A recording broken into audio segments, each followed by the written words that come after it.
Fox Sports. We are Fox Sports. We are Sun.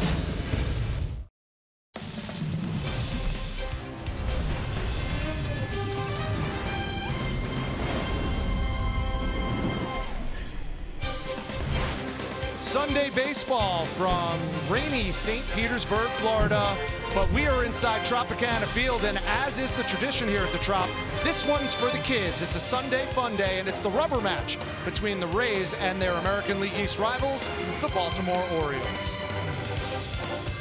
Inside Tropicana Field, alongside my broadcast partners Orestes Estrada and Doug Wechter, I'm Rich Hollenberg. Dwayne Statz and Brian Anderson will be along with the call in just a moment. But guys, last night Tampa Bay banged out 11 hits in their win against Baltimore to even the series at a game apiece. But more importantly, 9 of those hits were opposite field hits. Yeah, they've been fantastic, and I saw it coming this spring as far as the type of hitters that they are. They're leading the major leagues in opposite field hits, and Joey Wendell's a great example. Duffy's not in today, but he is probably the leader of that realm. Another guy is Robbie. Why? Because they swing in to swing out. There's no doubt that their hands come in through the zone and then explode out as opposed to going around the ball, creating a lot of middle to away hits. And it makes it that much tougher to pitch to this team. Right now, you cannot go outside corner. Typically, when a pitcher goes and attacks the other team, you're thinking, all right, I'm going to start away, just pepper the outside corner, and then I'll go inside when I need to. Not so much anymore with the Rays. With the Rays offense being able to hit it to all angles, up the middle, right field, left field, now you got to get a lot more creative with your style of pitching to them. So you got to be more aggressive inside corner and see if they can turn on the pitch as well. So it'll be interesting to see how Gausman goes about his business today. But look, I love the way the Rays are hitting right now, and hopefully they'll take it into the contest this afternoon. You touched on it a moment ago. Matt Duffy is certainly one of the master craftsmen when it comes to hitting opposite field. Here is the Rays third baseman on his approach. Nowadays, with the shift being more prominent, if you got a guy on first base, nobody out, he's holding the runner on, and the second baseman's playing more up the middle, you've got a hole on the right side you could drive a truck through. So for me, whenever you're doing situational hitting, whether it's this situation, runner on third, trying to move a guy over, it's all starts with pitch selection. So for me, if I'm trying to hit the ball in the 4-hole, I'm looking for something that's maybe a little bit on this side of the middle of the plate to away. So this is what I'm trying to cover. If a guy throws me a nasty sinker in, I'll give it to him until I get to 2 strikes, and then from there I'm battling. So for example, if I do get that fastball away, I don't want to just fillet the pitch over there. I don't want to drop my back shoulder, let my top hand fall like this. A lot of times you'll get a foul ball on a pitch that you could have done damage on. So for me, I'm still trying to hit the ball hard. I'm keeping my back shoulder up, my top hand is staying strong, and I'm still trying to get the ball right there just like that, and I'm still using my hips just as if I'm trying to hit a homer. The biggest thing is I want to keep my head on the baseball and really directing my energy into that 4-hole or into right center field, if that helps you think more aggressively. For me, I like to kind of stay right center a little bit in general. Gives me more of a chance to hit more pitches, but in this particular situation, it all starts with pitch selection, trying to get the ball away from my body. Well, the Rays do it as well as anybody, and they go for the series clincher against the Orioles coming up in mere minutes. A move within a game of 500 if they could pull off the win and head out on a West Coast road trip. 6.5 minutes till Rays baseball against the O's. Dwayne Statz and Brian Anderson with the call up next.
Sports Sun is brought to you by WB Mason.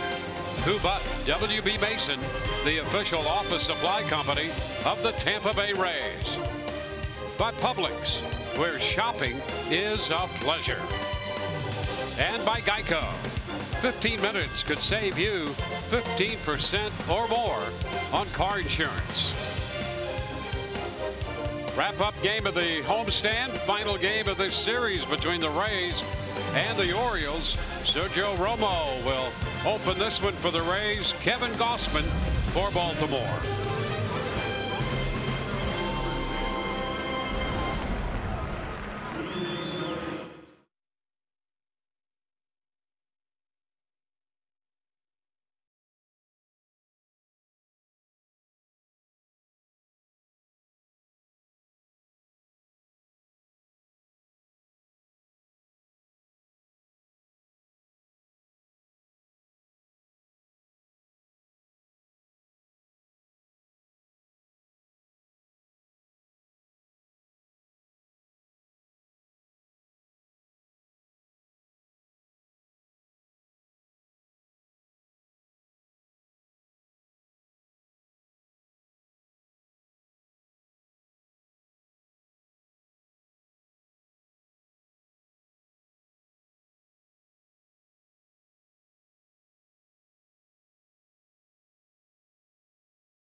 Worked to perfection yesterday as the opener, Ryan Stanek, overpowered the O's.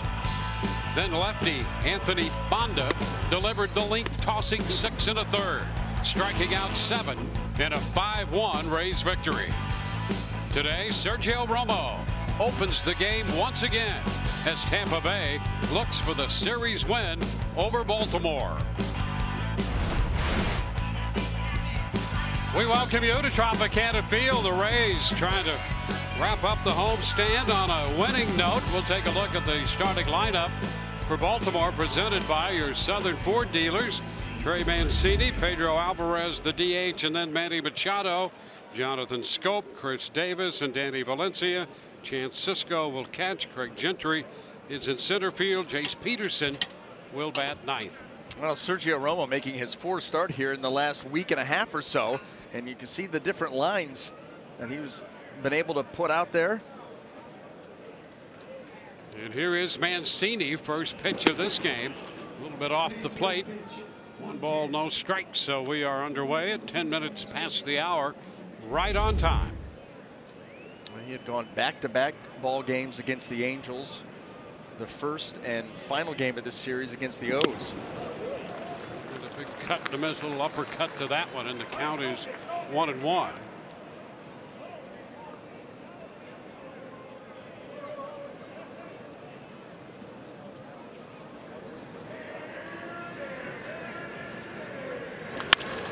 Foul. Romo comes into this outing holding right-handed hitters to a .216 average and lefties to a .360 mark. We have Alvarez, the DH, in there up in the second spot, so they've changed that up a little bit against the right-hander Romo. 2-2 now. Yeah, and they had been going with, the top 4 hitters in their lineup, all right-handed, and they've been going with that for a long time, since Trey Mancini came off of the disabled list a few weeks ago. But Buck Showalter getting Adam Jones off his feet today, and you stick that lefty up there. Chop down to third. Arroyo up with this one. Throw to first in time. And Mancini is out, number 1. That's why Romo has been so effective against the righties. He gets him reaching for that slider, breaking down and away. And now we'll see how he goes up against the lefty Alvarez. Obviously, he's got the fastball and that slider, backdoor the slider. This is where the changeup will come into play for Sergio. Alvarez has one at bat in his career against Romo. He's 0 for 1. And the Rays have the shift on. Pitch is a strike down at the knees.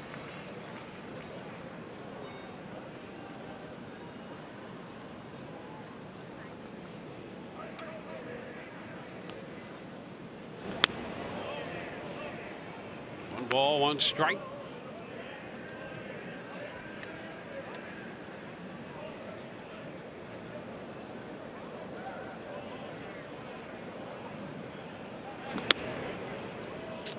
Takes the pitch off the plate away. Machado is on deck.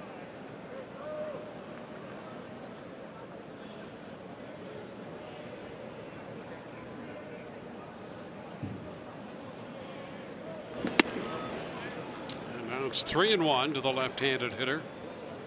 We got ahead of him with a first pitch fastball away, and then a couple of changeups off the plate. Went back with the breaking ball there, trying to be careful with the off speed. 3 straight misses. And down and in, he loses him. So a walk to Alvarez. Let's take a look at the Rays defense and see how it's going to line up here this afternoon. Brought to you by our good friends at Gold and Diamond Source. In the outfield left to right, we have Rob Refsnyder, Malik Smith, and Carlos Gomez. Across that infield third to first, Christian Arroyo, Daniel Robertson, Joey Wendell, and Brad Miller. Wilson Ramos will be behind the plate. Well, the Rays already have action up in the bullpen. Nuno starts to loosen down the right field line. Machado after the first one and bounces it foul. Well, you could see Vidal Nuno already getting ready to face Chris Davis. If the Rays were to get to him here in the first inning, you'd have a couple of base runners at least aboard, and not wanting Romo to face him in that situation. Here comes Nuno. Scope would be next. Ground ball. That's going to go through the hole between short and third. Alvarez moves up to second as Machado singles. It's about to say it doesn't make a lot of difference, righty or lefty, with Machado. In fact, he's hitting better against right-handed pitching. 338 coming in, and got that one just out of the reach of Arroyo. 296 off lefties, Machado, and 327 overall to start it. Well, here's Jonathan Scope.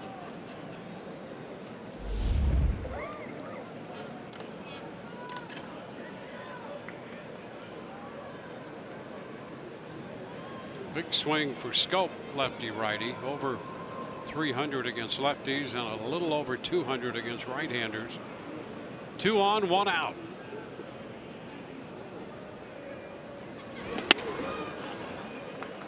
It's upstairs.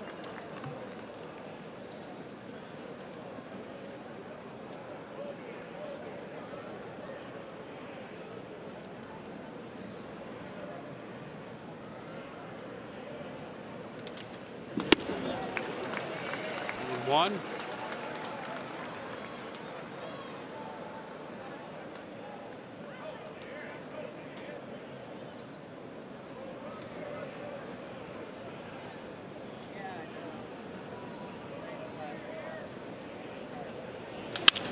And a base hit. Robertson diving to his left. Alvarez had to wait to make sure it would go through. Ball loose on the throw back in, but backed up. Alvarez, as a result of hesitating to see if the ball was going to get through, Have to stop at third. Now the bases are loaded. And Chris Davis will be the hitter. And Kevin Cash is out of the dugout and on his way to the mound. So it's a third of an inning for Romo. Walk and 2 hits. Call to the bullpen by Florida Lottery.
Well, good to have options. That's why the Florida Lottery has over 70 unique scratch-off games. So add a little play to your day with these new games. The Florida Lottery, it's your ticket. Claim it. Must be 18 or older to play. Play responsibly. Well, the base is loaded here off Romo. Chris Davis will be the hitter, and Vidal Nuno is going to be the new pitcher to match up lefty on lefty. And playing matchup here in the first inning. You know, all of this does present an interesting discussion about whether you start a guy for an inning or so at the beginning of the game and match them up, or does it get down to actually technique and the execution of that technique versus the statistical matchup? And that's going to be the conversation going forward on this situation for a long time, it seems. Yeah, well, you know, they look back, the historical data will tell you that the most runs scored in an inning, it's the first inning. And so if you can create those scenarios where you get the matchups that you want, but high fly ball into center field off the bat of Davis. Smith's going to make the catch, and Alvarez will tag and score. Ball loose, coming back in. Now Machado, who had gone to third, down the line a few steps, but puts on the brakes. Alvarez scores. Machado stops at third. Scope remained at first. Chris Davis drives in the run, and it's 1-0. But you know what? Jonathan Scope actually was able to move up on that ball, getting away from Robertson. That's where you get hurt. The throw in by Malik Smith, short hop Daniel Robertson. And that's going to be an error on Malik Smith. Here it is, short hop, and all of a sudden Scope's like, hey, listen, that ball got away from him. There's no way it comes down in time, so he just snuck right into second base. And now the pitch to Danny Valencia is upstairs. Well, and what I was going to say to that, Dwayne, was at the end of the day, even if you like those matchups, you have to, it has to be executed properly. Yeah. And so, you know, I mean, this has already sparked a ton of conversation nationally, and it will continue to do so. And you're going to have people firmly entrenched, you know, with the belief that, look, more runs, you know, average runs per inning scored in the first than anyone else. Let's get the matchups we want. Then you're going to have the other one that, you know, the other group that doesn't believe this is real baseball. Well, Valencia has been walked intentionally to load the bases after that first pitch was a ball. And now there's a ball to Chance Cisco. So Mancini grounded out, then Alvarez walked, Machado singled, Scope reached on the base hit to load the bases. That was it for Romo. Nuno on, gave up the sacrifice fly, and then on the bad throw back in, while Machado stopped at second on the throw, the subsequent throw to the plate. Scope moved up to second. Davis driving in a run with a fly ball. The intentional walk here to Valencia. 2-0 to Cisco, and now it's 3-0. You know, here's the other thing that is going to play into it. If you're going to do the bullpen days and you're going to have a guy start an inning, go an inning and 2/3, and then have someone come in after that, throw 5, 6, 7 innings, there has to be a buy-in by that second guy. You know, if you feel like, you know, Anthony Bonda, Ryan Yarbrough, obviously right now they're young guys. They're going to want to do anything to help the team win, on and on and on. But the buy-in's going to be important. That's going to have to something where they're going to say, listen, I don't mind not starting, and I'll come in second for the foreseeable future. And there's ball 4. That will force home Machado. So it's a 2-run first. And the bases remain loaded. Scope to third, Valencia to second, and Cisco on the bases loaded walk goes to first. And you see that pitch was pretty close. And here's the other thing. You get in a situation like this. Mark Wegner is not a big strike caller behind the plate. His history, his body of work tells you that he is about break even with the league average. So you're going to have to be on that plate and in that zone if you're going to get strikes from him. Just a useful tidbit there regarding the plate umpire. So Alvarez and Machado have scored. Craig Gentry will be the hitter.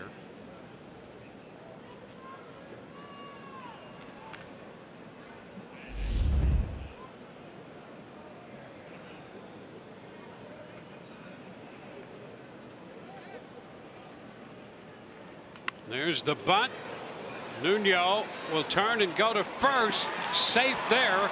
Another run scores and the bases remain loaded.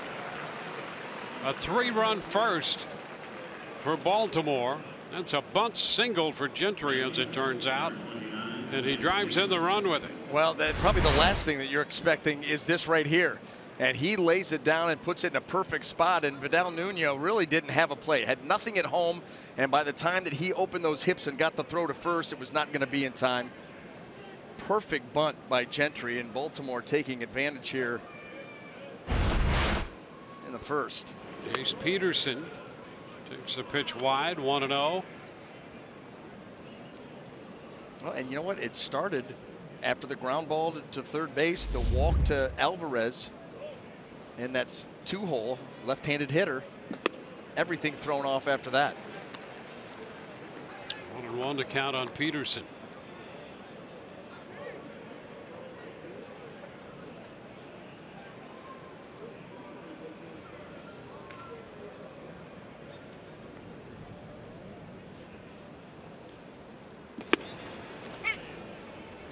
Two. So 9 hitters have come to the plate.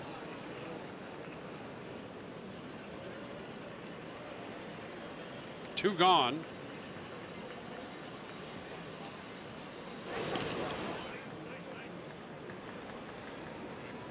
Two balls, 2 strikes.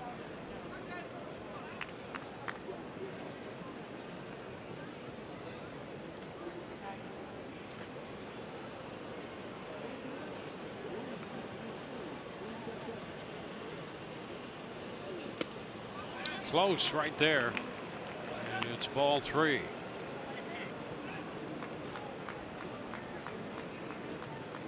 One run scores on a sacrifice fly, one on a bases loaded walk, the other on a bases loaded bunt single, and now 3-2 to Peterson. Fly ball into right. Gomez is there to make the catch and retire the side. 3-run score, 3 men left. Rays coming in to hit.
Lineup presented by your Southern Ford dealers. Brad Miller is going to be in the leadoff spot again, followed by C.J. Crone and Joey Wendell, Wilson Ramos, Daniel Robertson, and then Malik Smith, Carlos Gomez, Christian Arroyo, and Rob Refsnyder to complete the Rays 9. Well, and this Rays lineup will be looking to solve the starter here today for the Baltimore Orioles, right-hander Kevin Gausman. And you see what he's done against the Rays. This goes back towards the end of 2016. His last 5 starts against them, a 4-1 record. Check out the earned run average, .77, 39 punch-outs, just 5 walks. Well, he has been high on the Baltimore Orioles list as a guy who could move into that #1 spot in the rotation. And from what the Rays have seen lately, he certainly appears to be all of that. Overall, 3-3 with a .448. And now Brad Miller takes the first pitch, and that's a fastball low, 1-0. 240 on the year for Brad. Fouls it back, 1-1. Well, he has a live arm. There's no question about that. That velocity, he'll start it in the low 90s. He's been getting it into the mid to upper 90s at times. That's why you see him over on that first base side, to let that action on the pitch work. 1-2. Well, when you get a guy that has good arm action out in front, gets good arm side run, you're going to move him to that opposite side of the rubber and let that ball just zip through the zone.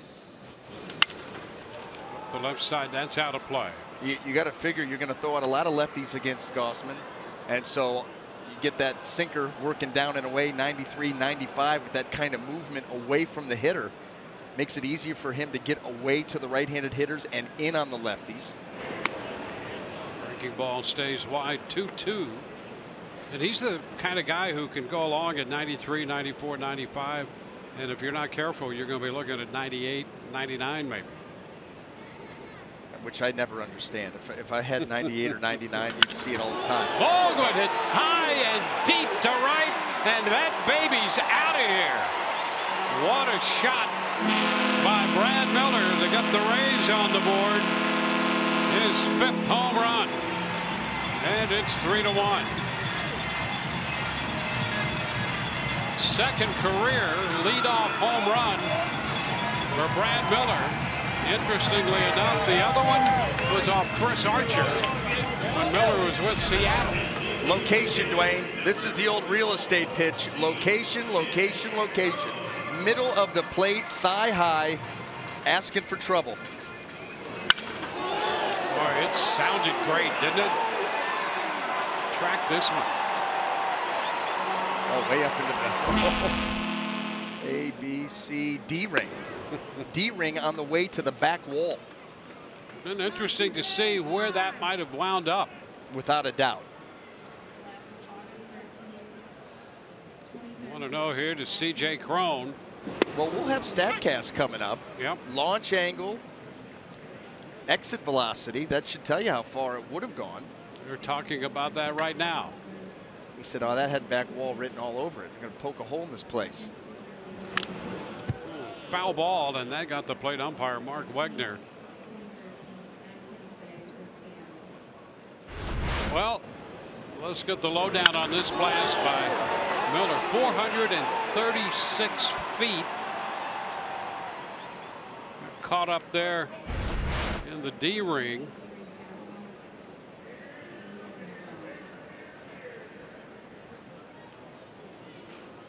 I would have guessed the over on 436. Oh, now Crone is hit by a pitch. A changeup. And that changeup took off at the very end, and that's why Crone not able to get out of the way. Right off the side of the knee. There's the split.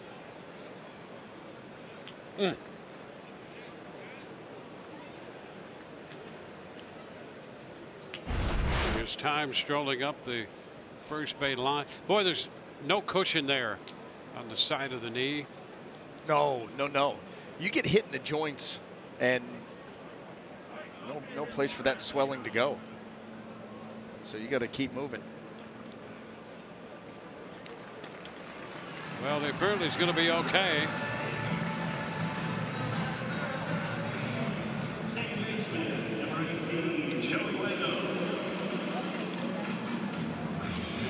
The truck They're like comparing experiences right there.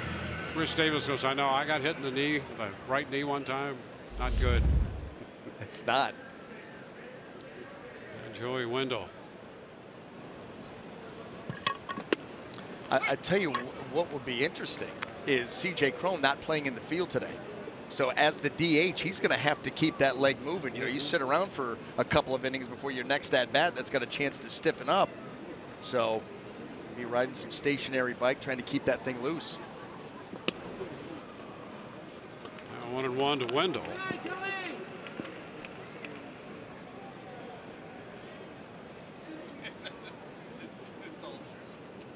Joey Wendell, a .288 average, over 400 against Baltimore.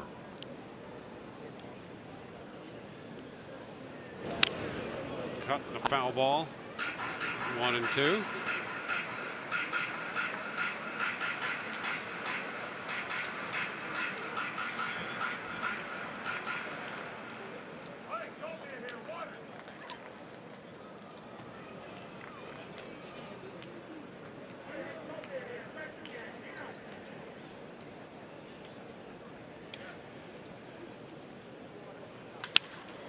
So one hopper to second.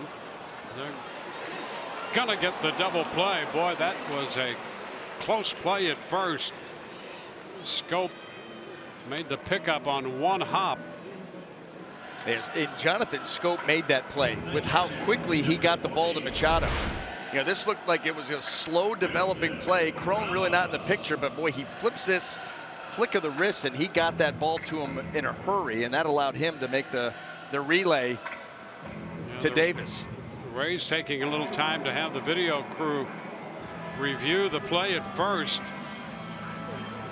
And he was out. Close. Boy, that's great hustle. You get that really from all these guys. Wendell really got down that line in a hurry trying to avoid the double play. Now here's Wilson Ramos. Foul ball into the screen.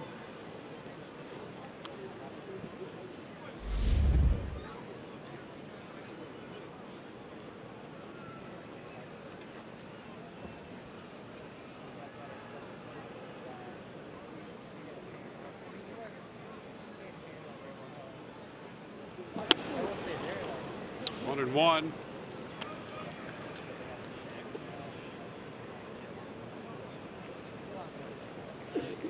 Baltimore put 3 up in their first. The Rays a run in their first.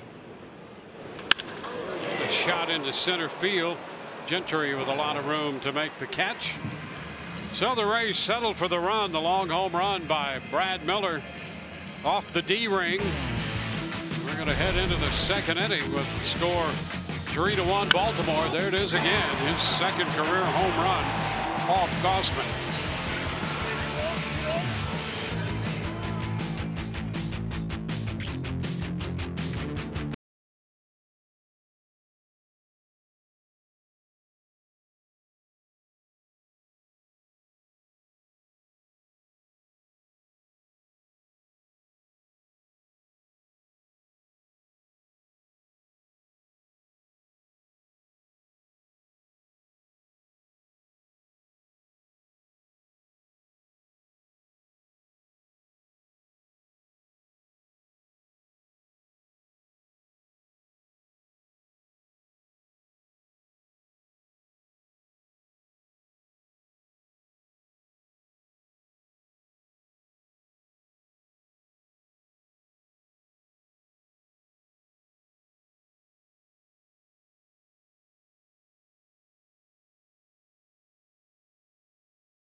Brad Miller with the home run, putting the Rays on the board. We go to the second inning. Rays down by 2, and it's the top of the order to lead off this inning.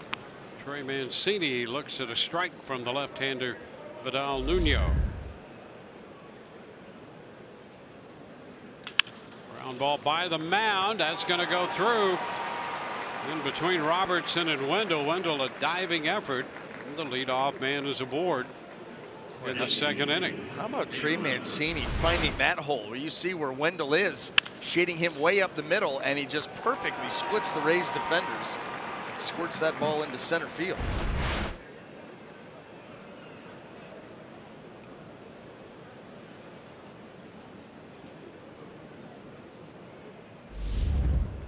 Pedro Alvarez.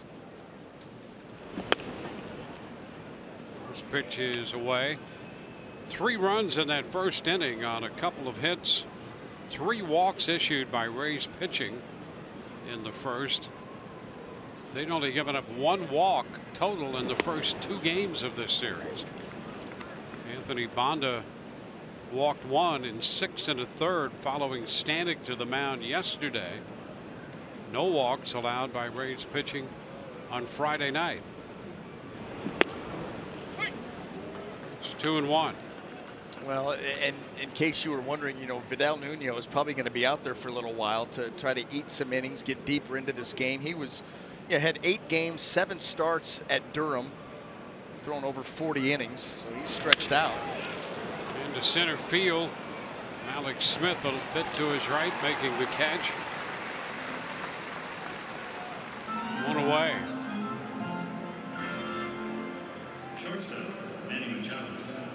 And the Rays, after watching Anthony Banda pitch so well yesterday, send him to Durham, and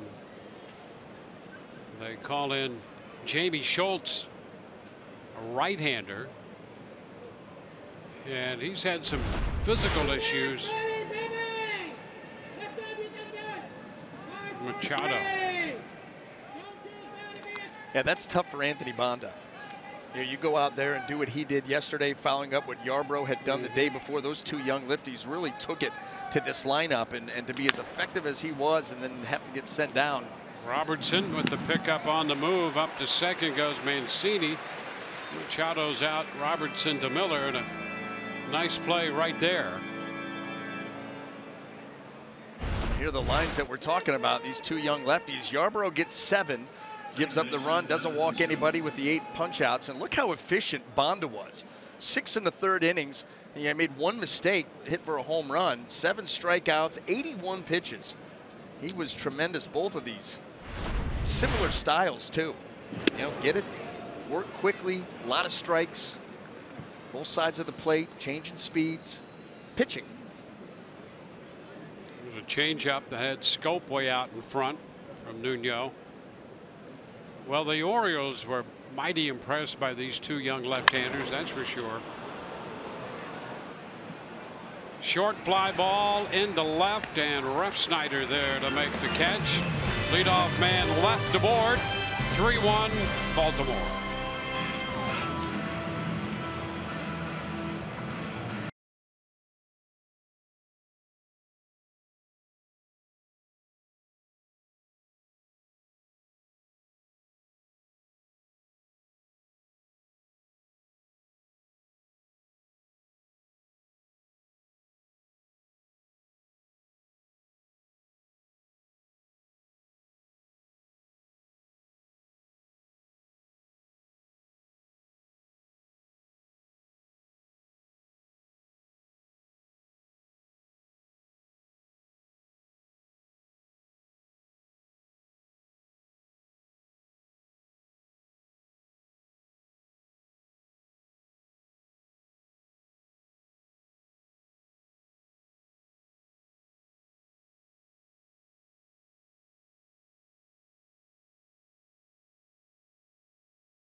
Canna Field. Well, on Mother's Day, we mentioned Mallex Smith's grandmother, Willie Mae Footman, as the Rays' honorary Batgirl this season. And today, she got to throw out the ceremonial first pitch. And guess who was behind the plate to catch it? Of course, Mallex Smith himself. She is a breast cancer survivor, so she's the perfect candidate for this honor. And I spoke with her right before she went out there, and she said she barely got to practice because it's been raining so much in Tallahassee where she lives. So I think she did pretty well for not having any practice. What do you guys think? Absolutely. It's tough to do that, especially if you don't get a chance to prepare for it. Practice rained out. Submarine style. I love the deception on the arm angle.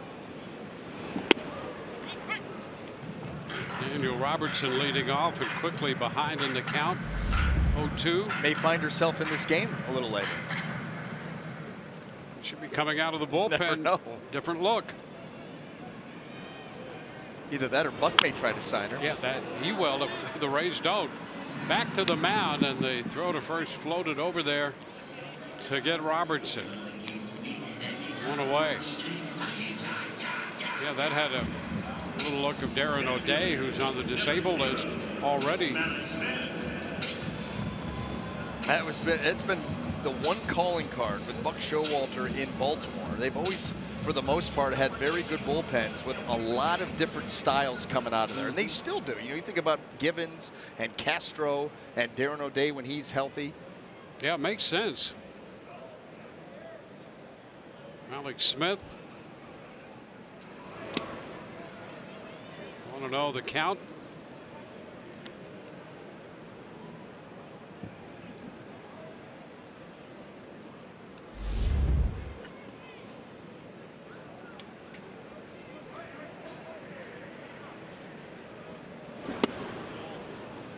Two balls, no strikes. Rays facing Kevin Gossman. We got one of those runs back in the first on the Brad Miller home run. And Mallex is way up in the count, 3-0. You know, first innings have been a problem for Gossman throughout his career. The Rays don't want to stop there. On deck is Carlos Gomez. Well, and a lot of that has to do with commanding the baseball. You know, he's got a live arm, so you come out of that bullpen and you're not quite settled in yet once a hitter steps in and you're trying to find it. And, you know, teams are able to capitalize. High pop fly. Encini coming in, and he'll make the catch as Gentry veers away. Two gone. You know, with that in mind, we talked about first inning and how part of the idea of having an opener is to try to match up and avoid the average of runs scored there.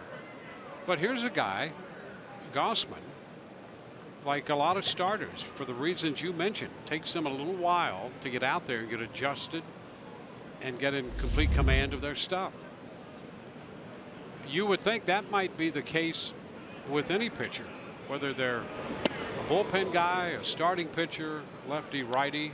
Now you might match up lefty, lefty, and righty, righty, and try to get an advantage that way. But there is a little period there for some pitchers where they have to get adjusted to being out there at the start of their stint. The only argument that you could see being made against that is the fact that if you're going to start a short inning reliever, yeah, he's used to. Used to coming in. You're going to. That's it. So they're just going to come in with their two pitches and fire bullets, try to get their 4 or 5 outs, maybe just 3, and then go from there. So, but they're a little bit out of their comfort zone because they're used to settling in, sitting down in the bullpen. Yeah. And, you know, all of a sudden the 6th, 7th inning rolls around. Now they start to go through their routine as opposed to you're going home the night before knowing that you're pitching. You know, there's some different things mentally that guys have to deal with. Now, listen, at the end of the day, they're professionals and they're paid to go in and pitch and get out. So deal with it. But it definitely presents some challenges that can't be quantified.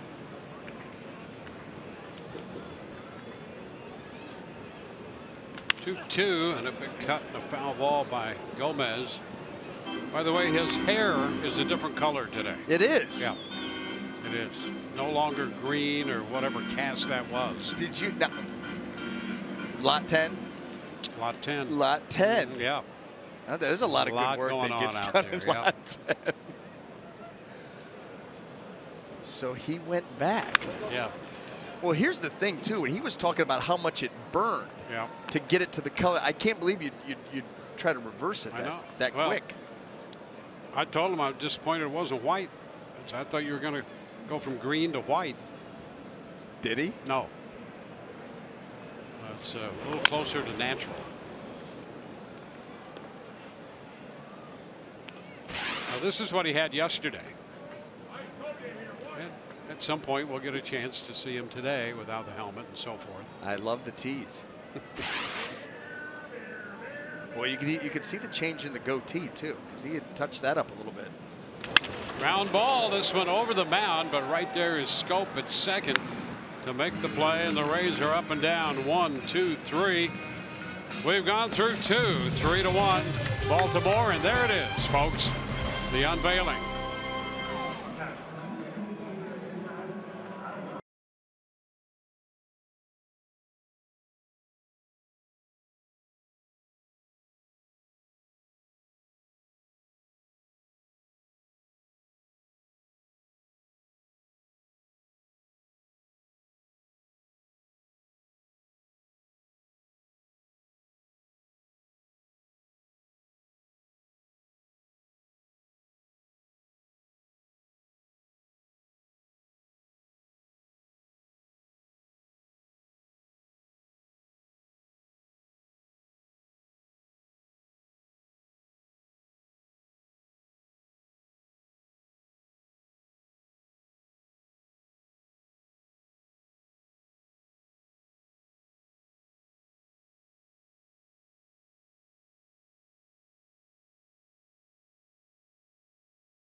Exclusively for Rays season ticket holders, blending hospitality and comfort, offering local craft beers and signature food items. Tropicana Field's premier destination area, exclusively for Rays season ticket holders. Chris Davis grounds this one into short right, and with the shift in order, they take care of that. Over there with Robertson.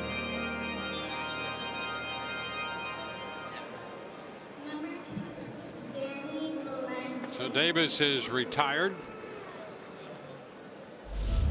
1 pitch, 1 out. Danny Valencia on his way to the plate. Rays still trying to figure out a way to get this guy out. He was intentionally walked in the first. Pitch is too low. 1 ball, no strikes. Hitting .348 against the Rays this year. Since the beginning of last year, his average off Rays pitching is .475. 1-1 the count. So if Nuno gets him out, well, that's a big step in the right direction. This is in 2-1. These matchups, you know, are very interesting to me, you know, because it's over a couple of different years of a really good pitching staff. A lot of different moving parts through it. Down to third, grabbed by Arroyo, and his throw's right there. 2 gone. That was like when I had the opportunity to play in Arizona with the Diamondbacks, and you had Randy Johnson. Randy Johnson was one of the most dominant, you know, left-handers in the history of the game. And you know who gave him tons of issues? Joe McEwing. How about that? Joe McEwing. It was a thorn in his side. Always a good at-bat. Yep. Always hit the ball hard. Had some success. And it was just one of those matchups you scratch your head like Joe McEwing's not even an everyday ball player. But boy, he's out there every time Randy is, and he's giving him fits. Sometimes the only guy in the lineup to do that. 1 strike to Cisco. The fact that Valencia does it against a lot of different, he does it against a team. The whole staff. Weird. Yeah. You know, the Rays are great at figuring out how to work hitters, but not him. 1 ball, 2 strikes. He is the malware, Dwayne. Yes, he is. 2-2. Don't open it. Nope. Oh, infected. Computers are infected. Yeah. Well, they walked him intentionally in the first. I mean, it almost gets to the point where just put him on. It's not a bad play. So my dad used to tell me about Edgar Martinez. Look, he's going to be on anyway, so just hit him in the thigh and let him go down there. Well, it keeps your walk total down and hit total down, too. That's right. Yeah, I was told a story about Stan Williams who did that. The right-hander years ago for the Dodgers, hard thrower, but a little wild. A little tapper foul. And in those days, players would go in to negotiate their own deals. So he'd go to the front office with the Dodgers and ask for a couple dollars more. And they go, well, look at all these guys you walked. So the next year he got 3 balls on a hitter. He hit him. That kept his walk total down. That's a great story. That's a great story. Smart. Yeah, I mean, I already know. Why wouldn't you do that? I mean, tap foul. So we'll see another 3-2 pitch. Yeah, tons of stories about how general managers used to pull out numbers like that and try to save, in those days, $15 or $20, it seemed.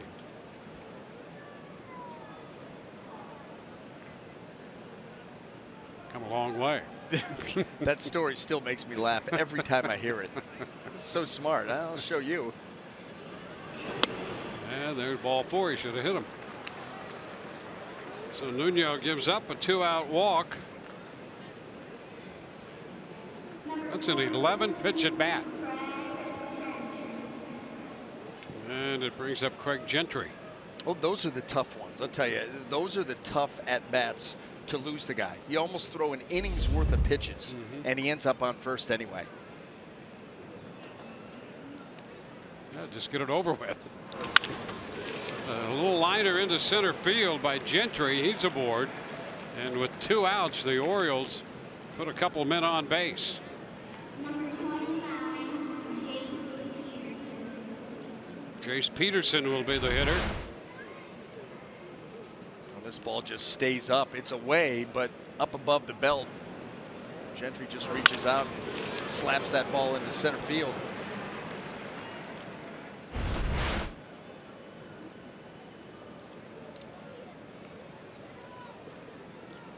Peterson 0 for 1. Man faces the left-hander for the 2nd time. Ball, no strikes.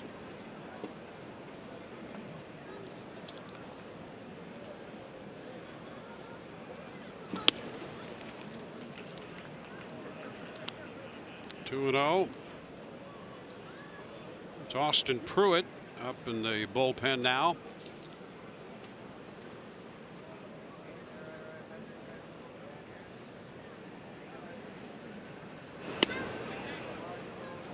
And suddenly, Nuno, after getting the first 2 outs, on the verge of loading the bases if he's not careful. Yeah, and you don't want to get Mancini up here, the right-handed hitter. Already got a base hit off of Nuno in his 2nd at-bat. Up here with the bases loaded, but that's what we're getting. Well, with 2 outs, a walk, single, and now a walk to Peterson. The bases will be loaded. Trey Mancini's going to be the hitter. Number 16, Trey Mancini. Well, how about all of this? The Rays staff giving up only 1 walk in the first 2 games. And now 5 here in this one so far, and they're not through the 3rd. Kyle Snyder's going to go to the mound and take up some time. You got Austin Pruitt down there, and he's going to try to get ready as quickly as he can. But boy, it just goes to show you too how quickly an inning can get away from you.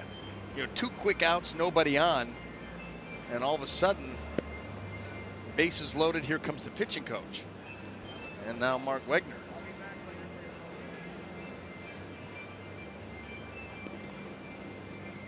Didn't even have to say a word, did he? Just gave him that stern expression. You know, he's got that look, Dwayne. Mm-hmm. So another trip to the mound there. Rays have utilized a couple of those. And Trey Mancini will be the hitter.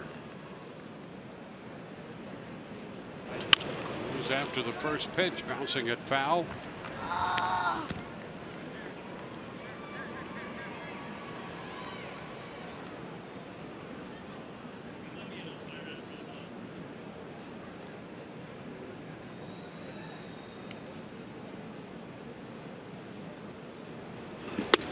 And the fastball is by him. 0-2.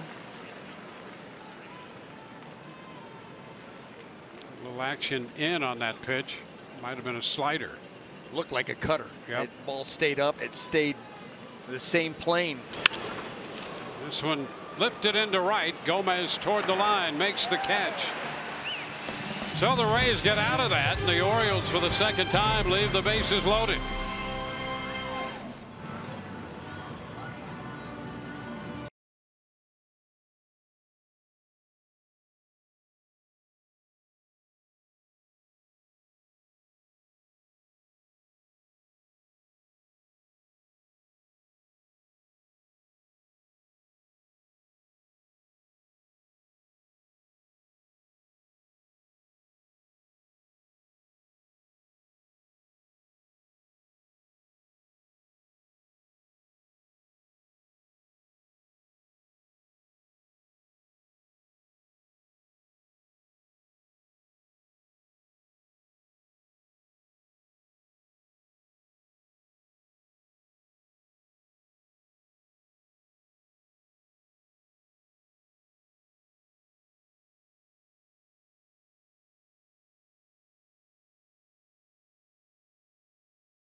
Fox Sports Sun is brought to you by your Southern Chevy dealers, by Eldorado's Memorial Day sales event going on now in all Eldorado furniture showrooms, and by your local Ford dealers. Trey Mancini, who broke an 0 for 12 with a base hit in the second inning, frustrated here by lifting that fly ball to right in the third to leave the bases loaded. Frustrating moment for the Orioles left fielder. Well, there's that feeling that you could have blown the game open. You were given that opportunity with 2 outs. Yeah, and the opportunity for the Rays now to think, boy, we got out of that. It's still a 2-run game, so let's get busy.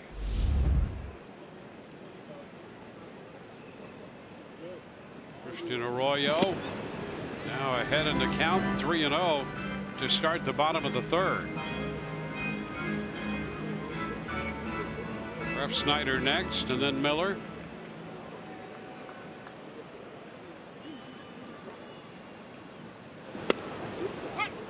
Well, and to your point, Dwayne, this game does have a lopsided feel to it here in the early going, but 2 runs. It's the 3rd inning. And so you've got an offense that's shown the capability of putting innings together. Well, there's a leadoff walk. That's one way to start it. Rays pick up their first base on balls of the day. And Rob Refsnyder's coming to the plate. Refsnyder, a good night last night at the plate. He was on 3 times. Officially 2 for 3 with a run batted in and a run scored. Getting a little bit more regular playing time here. Starting to be able to put some things together himself. And that's ball 1. Slider down.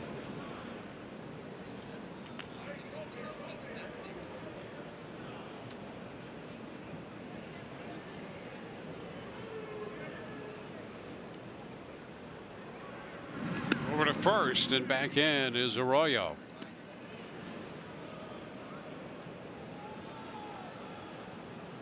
Rays wrapping up the homestand. They'll take off for Oakland when this game is over. Chris Archer is going to start that series tomorrow.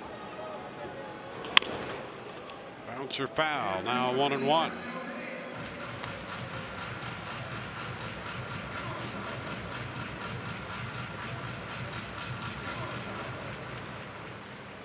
Rays run came on a homer by Brad Miller, and he will be next.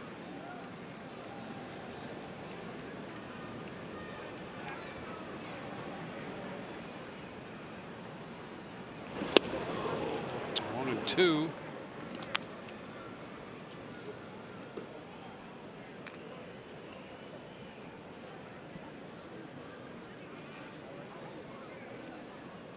There's Miller on deck.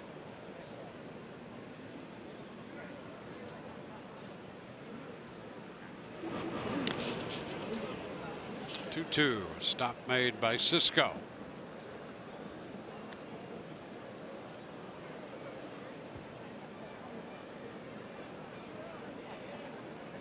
Arroyo has drawn the walk.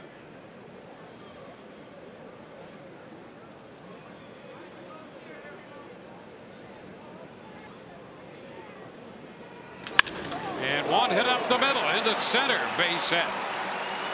Arroyo goes to second, and Refsnyder hit the ball sharply to get it through. Now the Rays do have something cooking. Well, you know, down 2 strikes, and it's another mislocation here by Gausman. This ball ends up being another fastball trying to come in. This ends up, again, right down the middle. Those balls are going to get smoked, and that one right by the glove and up the middle into center field.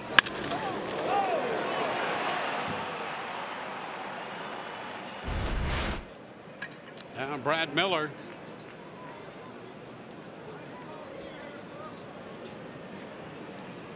Miller hit the long home run in the first. Second career home run off Gausman. Here's an opportunity for the Rays to do some damage, and here's the Miller damage on that pitch out over the plate. Same pitch. You know, that fastball down the middle, you're asking for trouble. There it cost you 4 bases.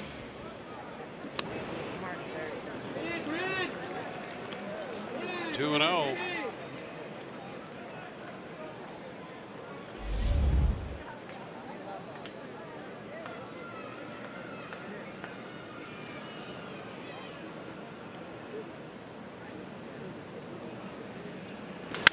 A high fly ball to the opposite field.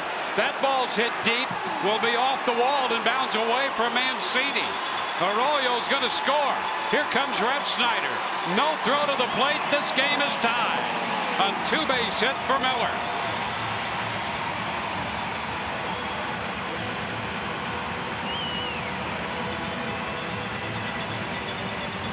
Seventh double of the year for Brad Miller.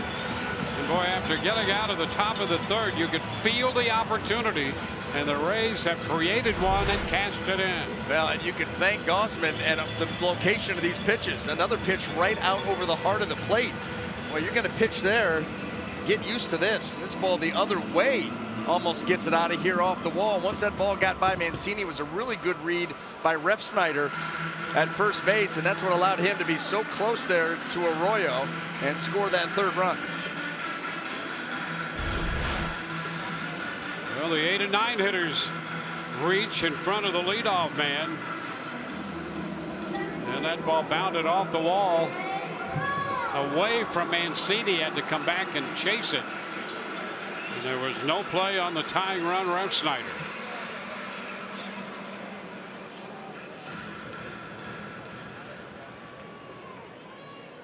Well, another opposite field hit. And how about the Rays this year? Tops in opposite field hits. That's been the theme. We've been beating that pretty good here all season long. And all the guys, most of the guys in the order, willing to do it and have the ability to do it.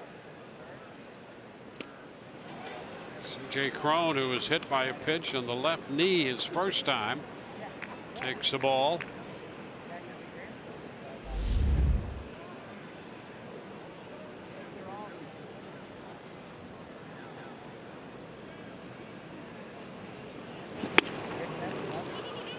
Misses the fastball. 1-1.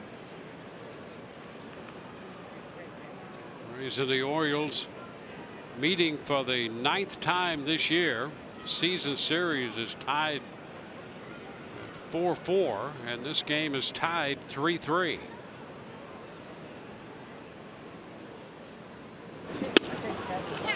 A strike on the outside part of the plate, and it did catch a good part of the plate.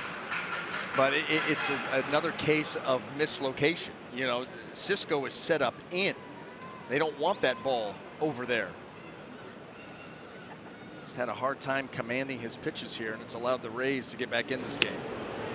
A cut and a miss. A throw down to first. Cron is retired, and that's the first out. Well, that's the split, the nasty split that Gausman has. And really, just because he hasn't been pitching from out in front today, haven't had an opportunity to see it put into practice. Here it is. You can throw that pitch out over the heart of the plate and just bottoms out. C.J. Cron right there, after swinging and missing, that ball hit the dirt. He's going to try to steal first base.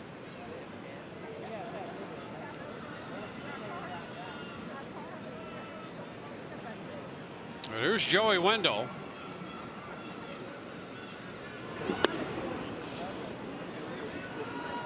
Well,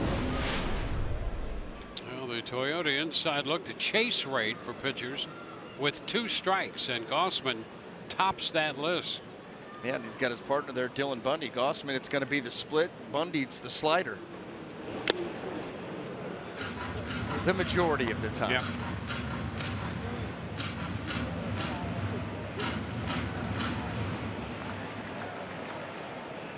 One now as Wendell tries to put the Rays out in front.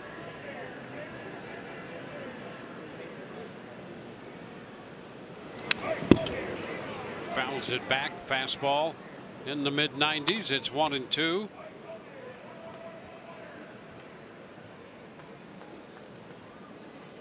Bundy's coming off of his last start, 14 punch-outs. A lot of chases in that game.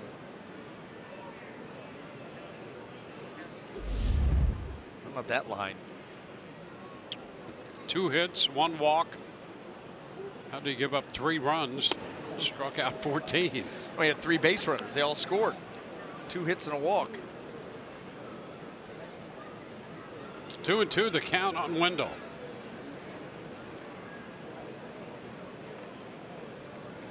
Only 7-year-old right-hander Kevin Gausman out of Louisiana State.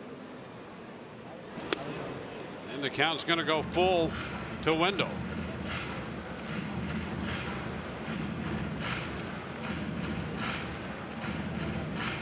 Wendell tripled in a run and scored in the first inning of last night's game.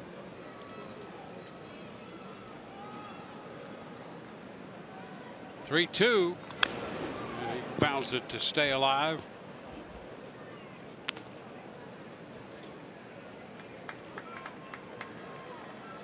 On deck, Wilson Ramos.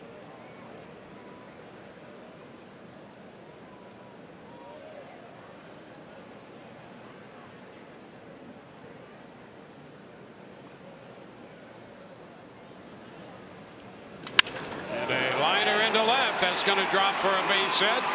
Miller's going to head to the plate. Mancini's throw not in time. Rays take the lead on the base hit by Wendell. He winds up at second as the throw came through to the plate, and it's 4-3 Tampa Bay. Boy, there's a couple things, Dwayne, at play here. First of all, great job by Wendell. You know, works an at-bat and gets a pitch that he can shoot, shockingly, the other way for a base hit. It's the fastball. It's middle of the plate down. And then Trey Mancini, maybe the frustration of flying out with the bases loaded, but watch his throw. I mean, this throw brings rain. And by that ball going so high in the air, no chance you're going to get Miller at the plate. And what that allows is Wendell to get up to second base. It's a frustration throw. So another man in scoring position for the Rays for Wilson Ramos, who's hitting over 370 with men in scoring position this year. And there's a line drive base hit into left. Wendell's going to be held at third. This time the throw bounding through. It was charged by Mancini. He got to it in shallow left. And Ramos is aboard. First and third now.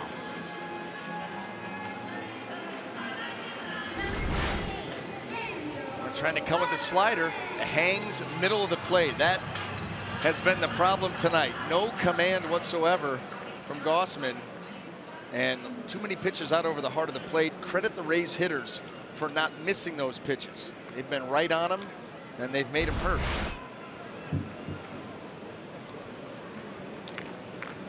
Daniel Robertson. Robertson out pitcher first, his first time. Came into the game hitting .278.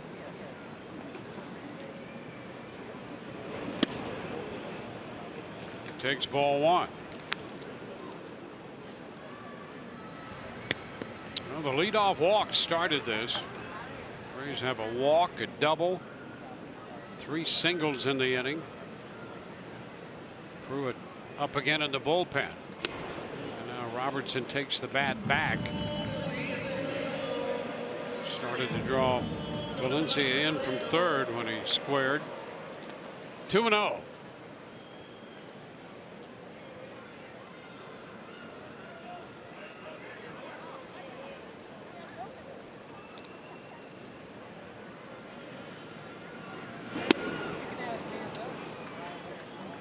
One right there. Pitch disappeared on him.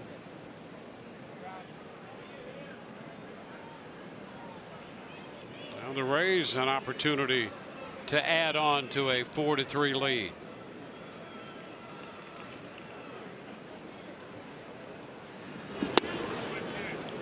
And ball 3 inside. That's one of those pitches that you wonder. You got a guy at the plate that has the lowest chase rate in Major League Baseball, or top 2 or 3, and a 2-1 fastball, and you're going to try to get it in right on that inside corner. In and off, he's going to take it. If you miss out over, he's going to hammer it. It's just such a low percentage, high risk, low reward pitch in that count. He comes back to get a swing and a miss, and now the count is full.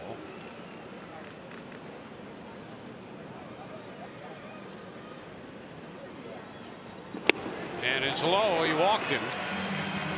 He would not chase, and that's ball 4. The bases are loaded. A couple of walks in the inning.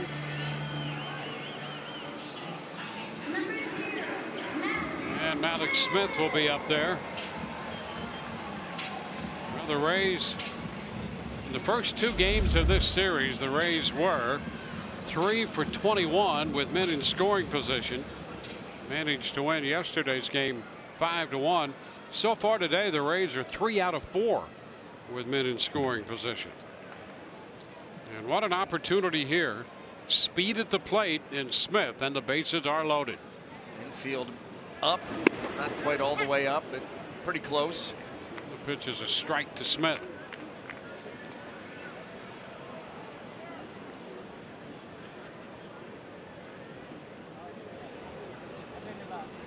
Alex lifted a fly ball caught by Mancini and left in the second inning. Little tap right side. That's going to get a run home. The toss to first is in time. Wendell scores. The Rays make it 5-3. Ramos to third. Robertson up to second. The 11th run batted in for Smith on that little infield tap. You know, and even with the infield pulled up pretty close to all the way to the cut of the grass, that ball just not hit hard enough to have a play at the plate. You get a good break by Wendell on contact, and so Scope a quick peek but realizes nothing to do but take the out at first. Carlos Gomez will become the 9th Rays hitter here in the 3rd inning. It's been a 4-run frame and still 2 men out there in scoring position.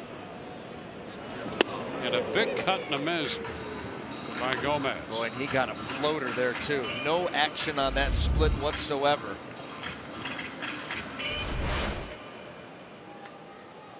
Eee.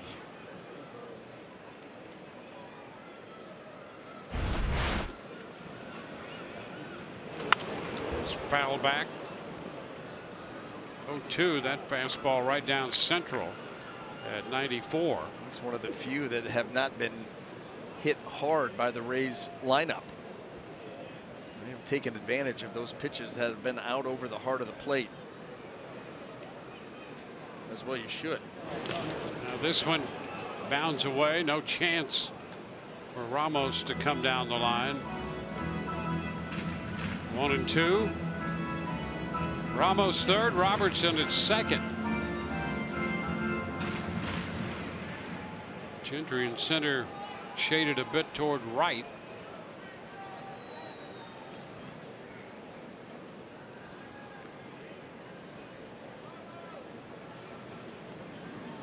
One, two, hot shot, look out.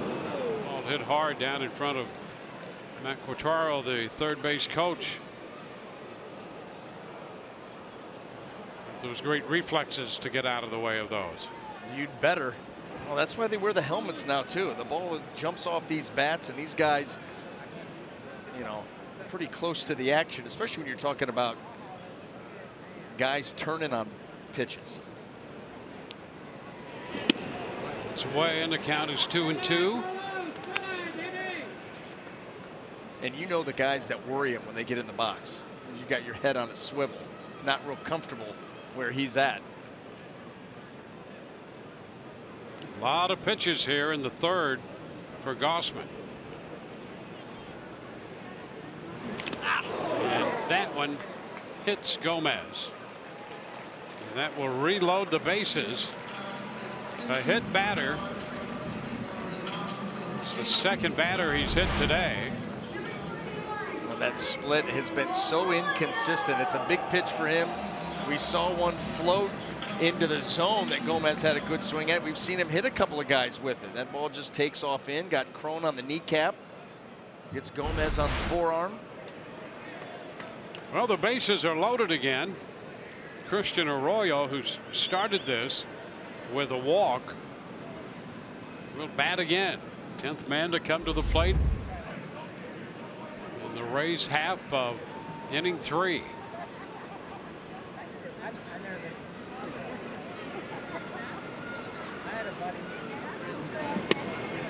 He takes a good look. A fastball too low. Ramos at third, Robertson at second, and Gomez at first.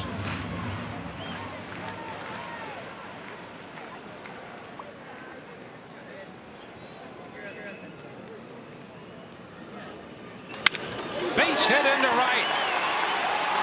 Ramos will score. Robertson heads to the plate. He will score. 2 more runs are in on the base hit to right by Arroyo. The Rays have a big inning here in the 3rd.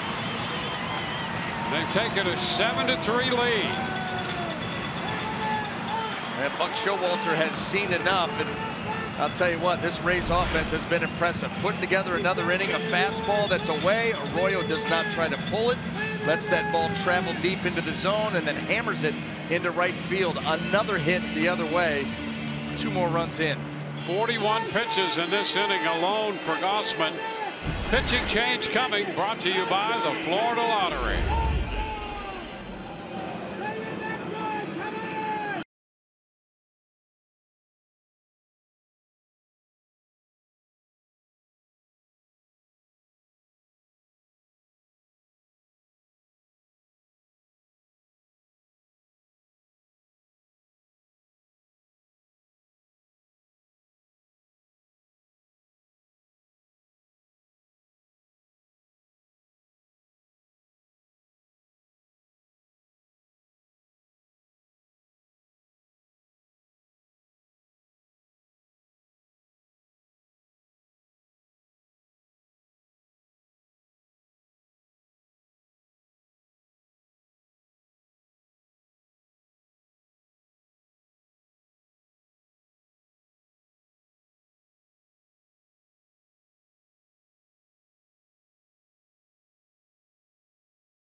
Giving way to the right-hander Mike Wright Jr. So far 7 runs charged to Gossman, and he leaves with a couple men on base. Gomez now at second, Arroyo at first. Trying to stop the bleeding here, on for the 12th time. The ERA of 7.56. Rob Refsnyder takes the first pitch too high. 1 ball, no strikes. We saw that line, a lot of walks.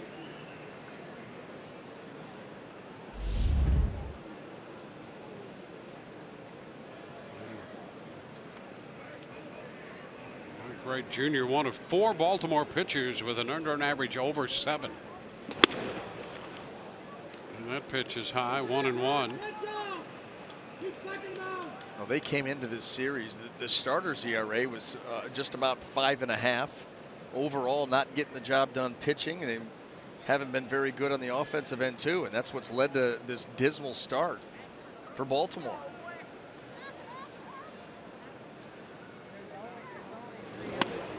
And now another pitch high. So Refsnyder up 3-0 in the count. Well, take a look at the starting core with a 5.42 earned run average. And that's going to go up after the performance today by Gossman. And this is what we talked about yesterday, feast or famine. You know, 22 quality starts. They rank right in the mid-range of the American League, upper third of the Major League Baseball, but yet those numbers. And another walk. All 4. So he walks the first man he faces, and that loads the bases. Gomez to third, Arroyo to second, Refsnyder on base again. Before he started hitting, he was walking up a storm, and now he's getting some hits to go with the walks. And the bases are loaded for Brad Miller. Miller drove in 2 runs with a double his first time up in this inning after the first inning home run. Rays have a 7-3 lead. Miller takes ball 1. And Wright Jr. hands on his hips looking in. That's the home run ball. It is. Where's the dent in the railing?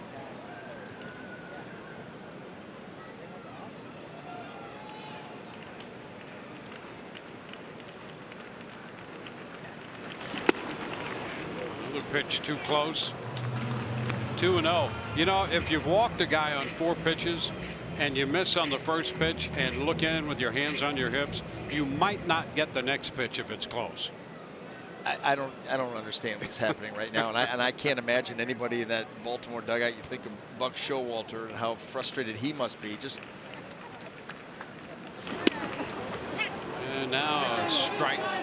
The reluctant call by Mark Wegner. You can tell he's, I don't want to call that, but it was on the plate. His integrity was at stake, so he's calling it a strike. You're trying to go down and away. This has been the story of the afternoon for Oriole pitching. 2-1 to count.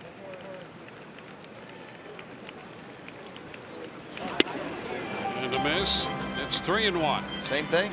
Trying to go down and away and yanking that pitch all the way across the plate in. And right there, that look says it all.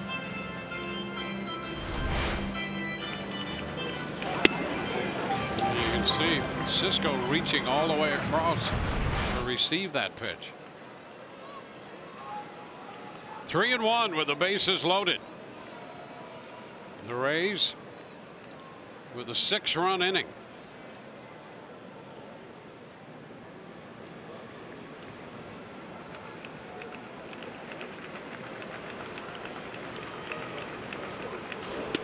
And a strike call. Miller trying to coax the walk. Well, another badly missed location that just happened to catch that inside corner. That pitch could have gone either way.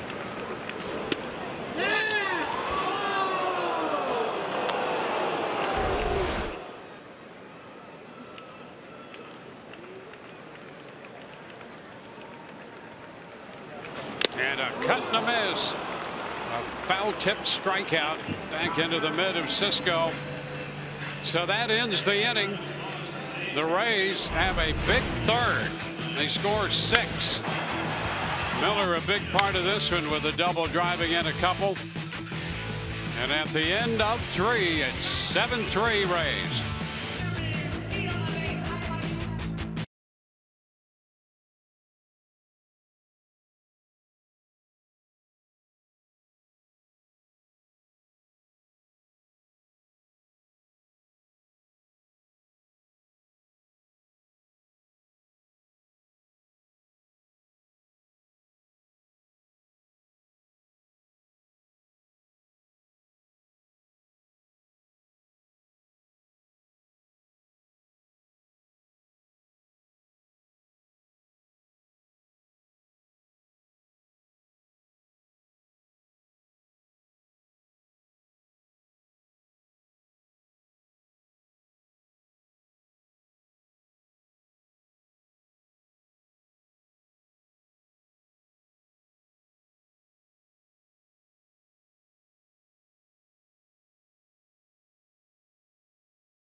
Six-run third. The Rays have taken a 7-3 lead.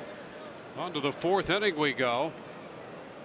But El Nuno will face the left-handed hitter Pedro Alvarez and begins him with a strike. Alvarez walked and scored in the 1st inning when Baltimore scored 3 times. Last time up, Alvarez hit a fly ball to Malik Smith in center field.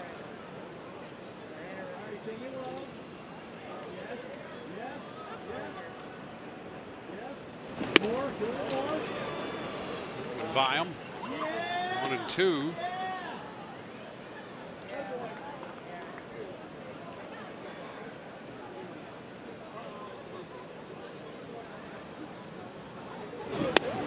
And strike 3 call. Nicely done right there to get the leadoff man. Right now, let's check in with Michelle Margot. Michelle? Thanks, Dwayne. We are out here in section 136 with Berg Baseball, who is located in St. Petersburg. This is all as part of the Play Ball initiative. It is Kids Sunday. There are 20 Little Leaguers, all 8 years old and under. Having a good time on a Sunday afternoon. Yes, they are. And that's a great program introducing the game to youngsters. Rays will make a pitching change here. Call to the bullpen brought to you by the Florida Lottery.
Austin Pruitt in from the Rays bullpen, their third pitcher today.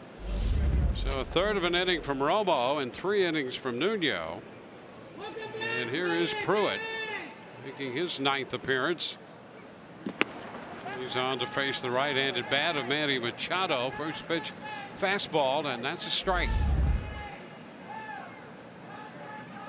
Machado 1 out of 2. His single came in the first when he scored a run. Pops it up.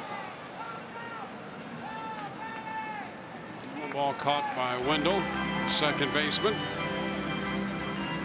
That's 2 gone here in the 4th inning. Well, Jonathan Scope hitting cleanup, the second baseman, up for the 3rd time.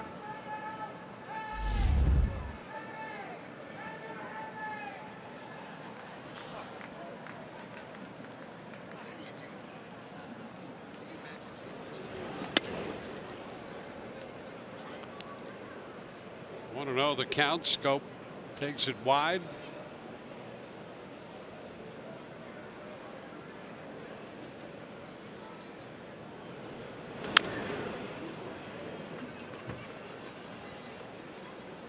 One ball, 1 strike.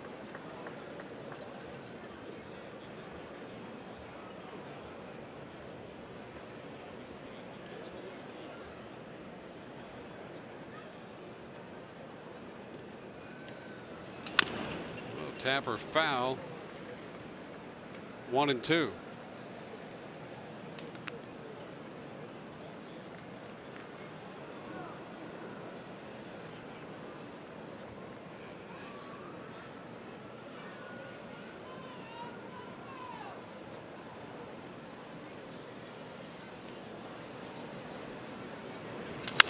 And a pop-up foul coming straight back.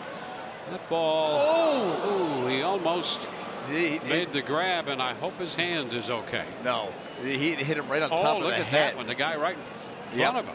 Yep. Yep. Right on top of the head.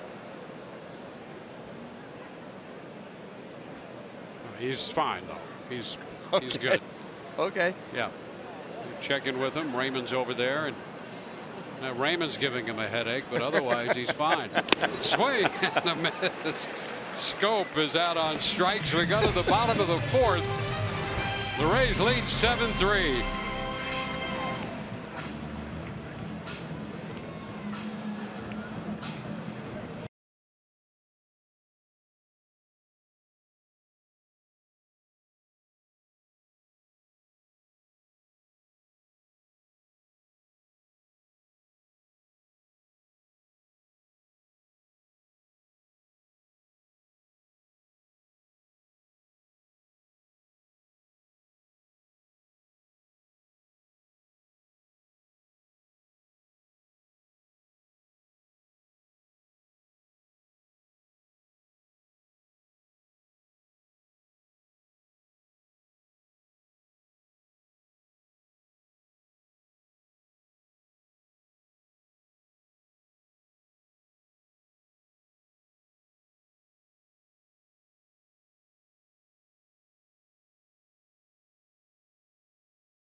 On this day, 2001, that's Gerald Williams.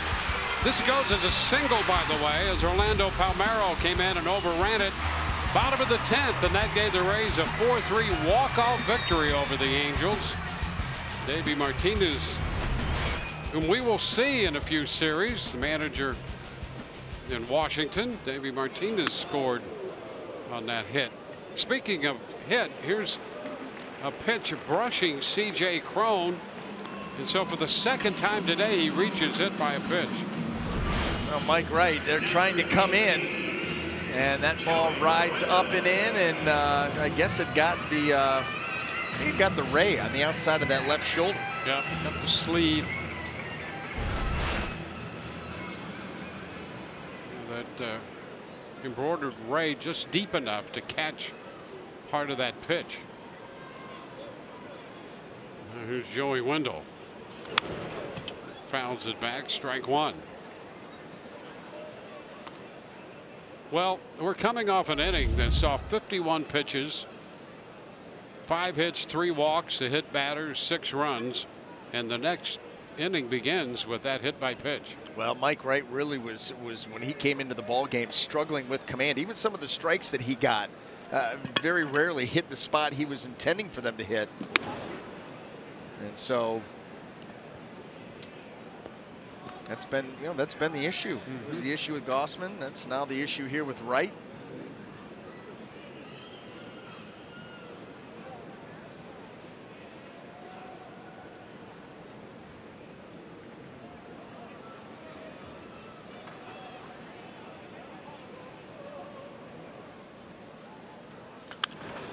Foul out of play.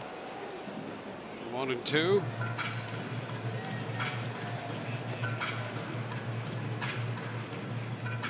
Joey Wendell drove in a run with a base hit in the 3rd and eventually scored one of the 6 runs. Rays sent 12 men to the plate.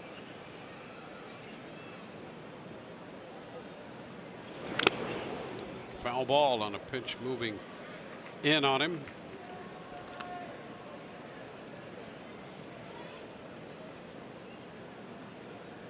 Rays and the Orioles 4-4 in their season series. Rays won the season series last year 11-8.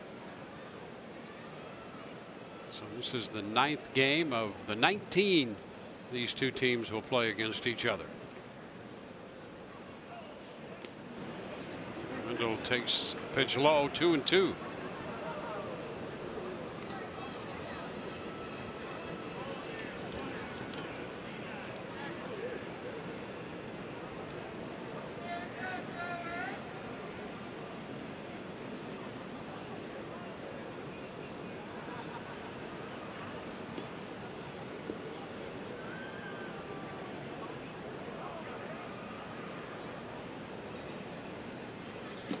Swing and a miss.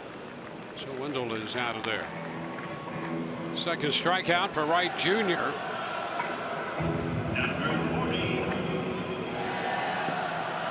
And Wilson Ramos. He is 1 out of 2.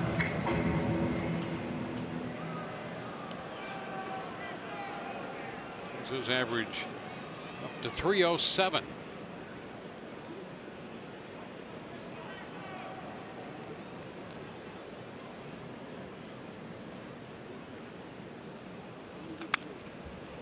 Back into the screen, a foul ball.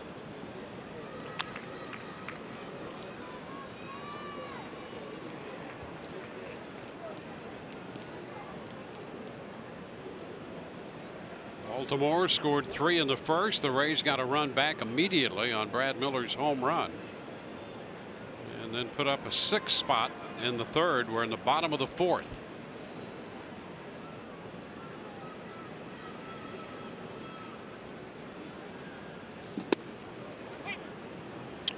Two fastball from Wright.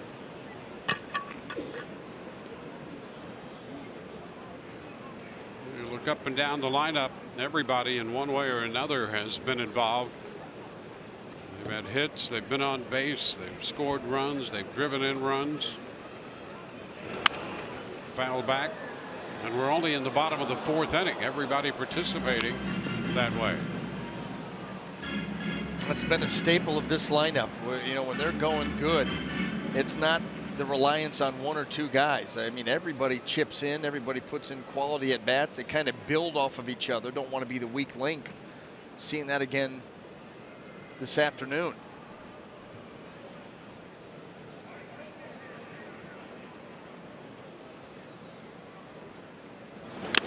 Cut and a miss. Foul tip, strikeout. So Ramos, the 2nd strikeout in a row. And the 3rd strikeout for Wright. Wright has walked a man, hit a man, and struck out 3.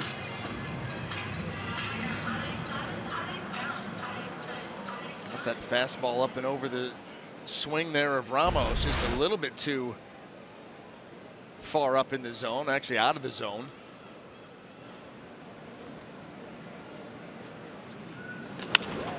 The right side, foul.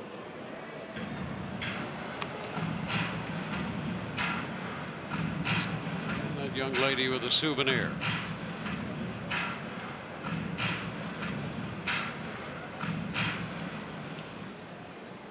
And a photo op with the souvenir. Got to post it. Get that thing out there.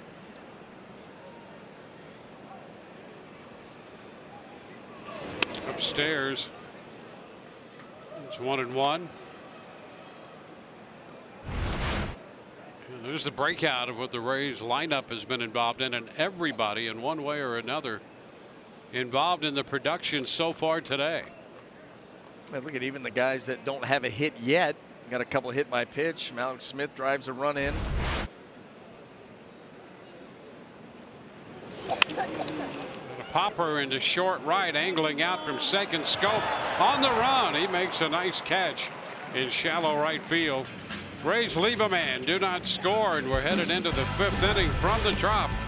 7-3, Rays on top.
Pruitt on in relief.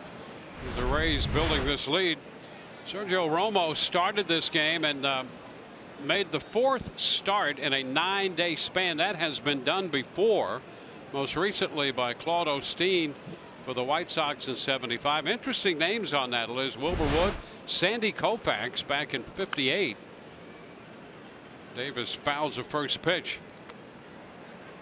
A little different situation for those guys, but one way or another they did that.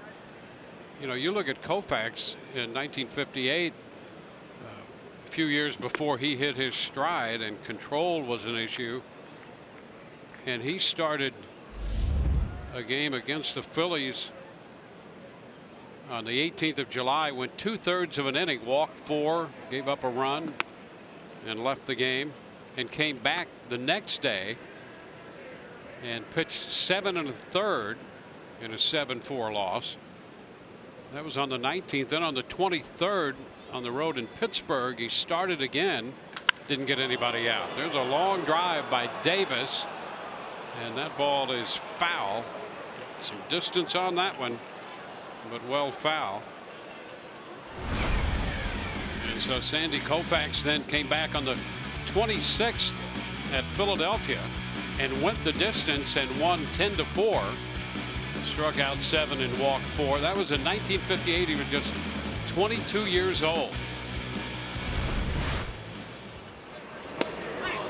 There's strike 3 called on Davis. Second strikeout for Austin Pruitt. And Wilbur Wood, who was on that list, a knuckleballer for the White Sox in '73, started both ends of a doubleheader. Yes. In that stretch. I like that. You say, hey, Skip, I got today. Yep, he's got it. Don't Okay. worry.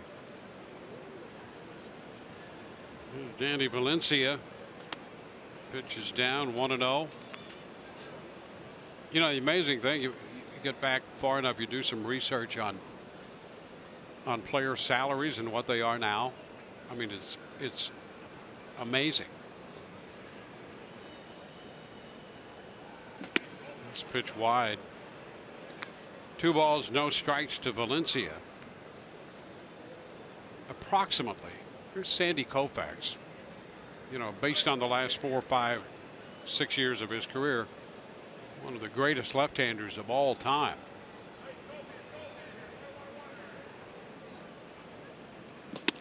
Pitch is upstairs, 3-0. I think when he came up, the minimum was $6,500. And that's what they made. And I think he made, for his career, less than $500,000 for his entire career. That's a strike on the outside part of the plate. 3-1 to Valencia. You think what he'd be worth today? Oh yeah, you couldn't pay him enough. Think what he would be worth today? You couldn't pay him enough. No. I mean, that really puts things in a little bit of a perspective. 3-1 is lined into right. Valencia has a base hit, so what else is new against the Rays pitching staff? Valencia's been on twice. He was intentionally walked, grounded to third, now base hit. Chance Cisco will be up there.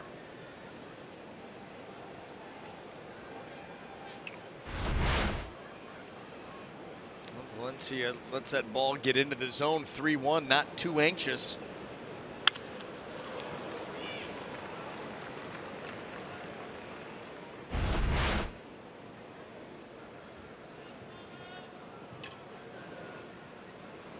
Cisco has walked twice, once with the bases loaded. That got one of the 3 runs home in the first.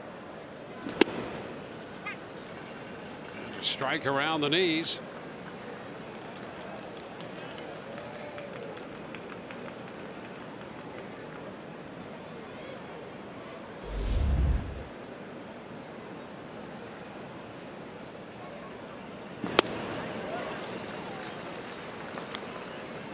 Two. A good change up there by Pruitt. Really good arm speed. Another one of these hybrid type pitchers here for the Rays. You know, he's started, he's relieved. Always on the ready.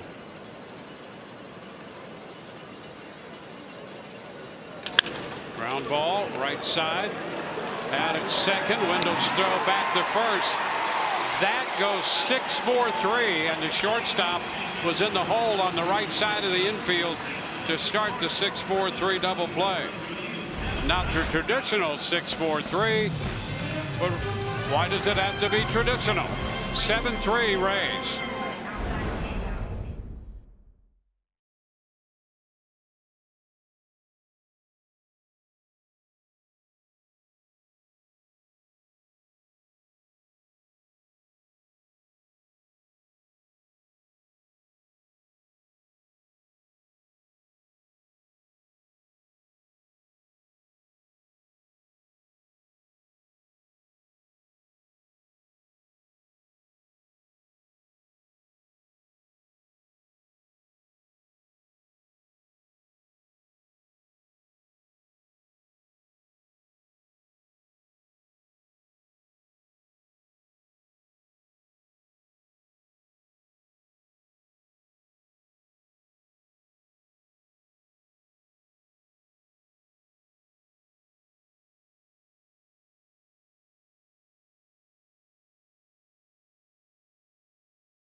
Rays lead this ball game in our AARP take on today. You're looking at Jamie Schultz up from the minor leagues, 26-year-old right-hander up from Durham,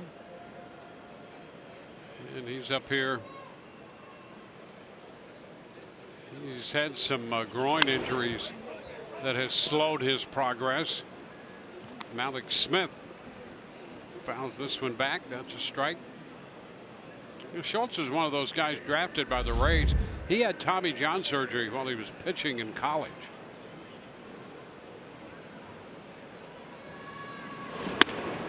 This one is up 1-1 and put together some pretty good season.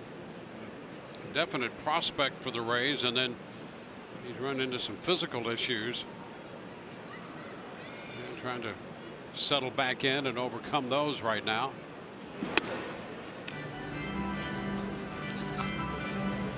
Two and one.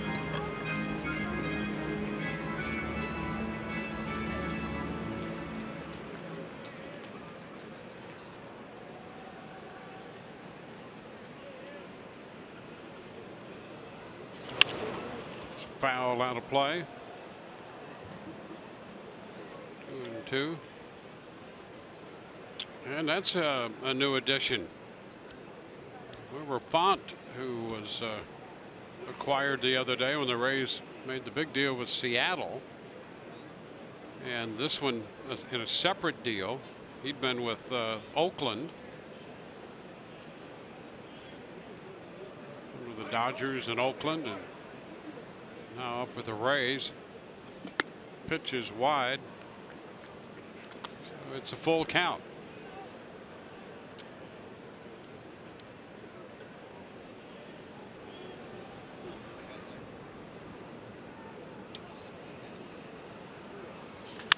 That's a shot up the left field line in there for a base hit.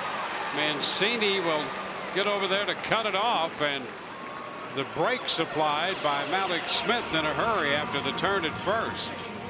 Well, Mancini was shading the left field line, and so that's what allowed him to get to that ball rather quickly. I think Malik Smith probably off the bat thought that's double range right here. Another hit the other way, my goodness. But he's thinking two bags right here, but see where Mancini's playing him. He's awfully close to that line, so he's going to get on that ball right away, and Malik's forced to hold up. Leadoff man aboard.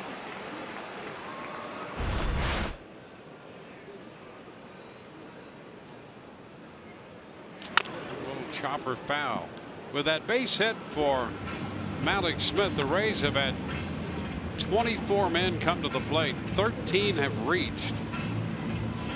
7 hits, 3 walks, 3 hit batters today.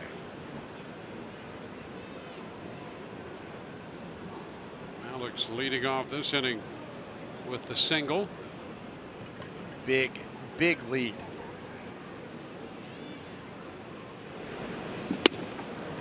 Cut and a miss by Gomez. He's opening early and lifting on that pitch. He's one of those guys that he's going to turn it loose. I mean, Carlos Gomez, big swing.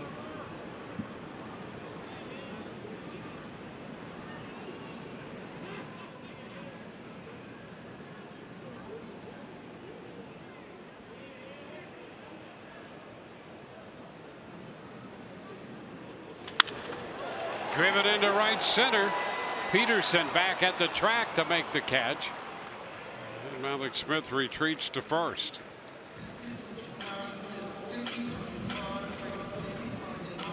That's the first out. We'll get Christian Arroyo up there. He's been on twice, both times in the 6-run third. He started that inning with a walk and scored, and later in the inning drove in 2 runs with a base hit.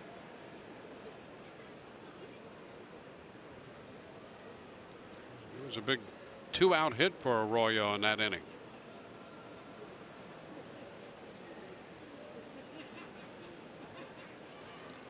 Over to first. Alex back in.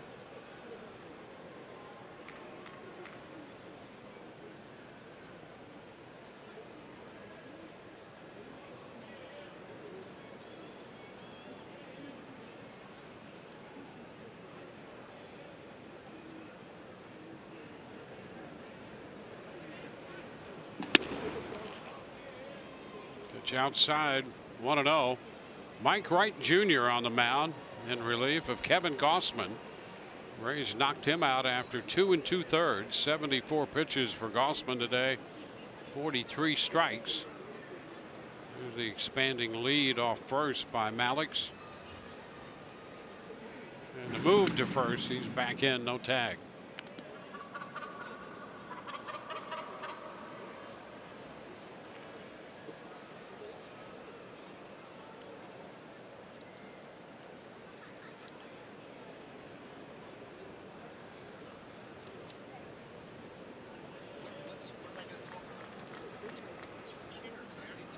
One on, one out.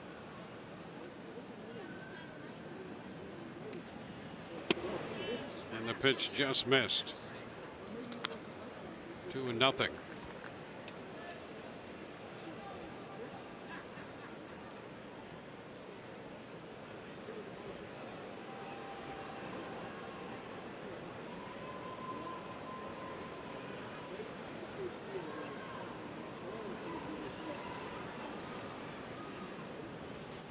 Upstairs.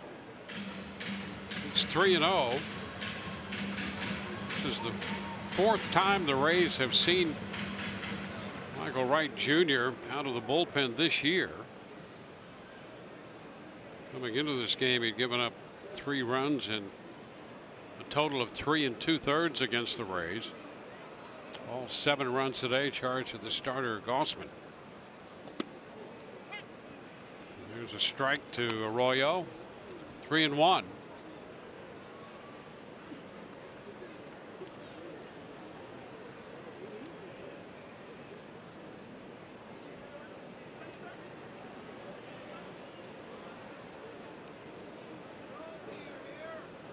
There goes Malik Smith and a shot into left field. That ball's going to be over the head of Mancini. Malix goes to third and into second base, sliding a double for Arroyo. He's on for the 3rd time today, picking up his first double in a Rays uniform. 2 for 2 with a walk on the day. Just waiting for another fastball. Mike Wright Jr. struggling with his command, struggling to be in the strike zone. So you're able to eliminate pitches, look for what you want and where you want it. Boy, does he crush that thing. Line drive, 1 hop the wall. Malik Smith, he is off and running, but this ball hit on a line. He's got to make sure it's not going to be caught by Mancini and then make his way over to third base. Royals bring the infield up once again. 2 men in scoring position for Rob Refsnyder.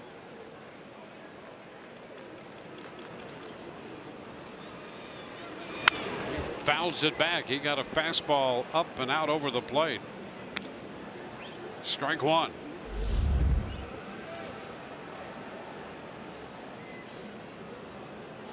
Rays scored a run in the first, 6 in the third, and they threaten in the 5th.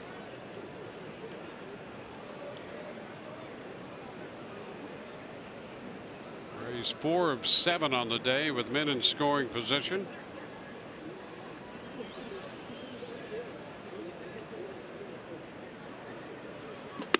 A cut and a miss. Top of the zone with that one. 0-2. It looked like Wright was trying to come with a slider there, and that ball just stayed flat. It had more of a cutter look to it, a big cutter.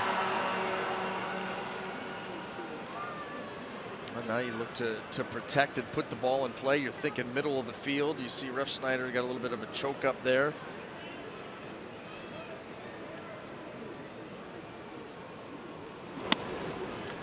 Upstairs, 1-2.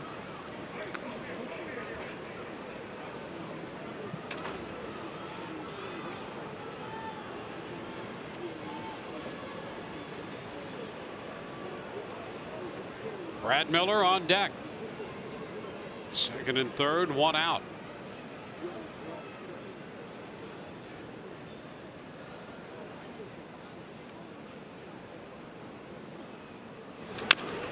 Snyder continues the at bat with that foul ball.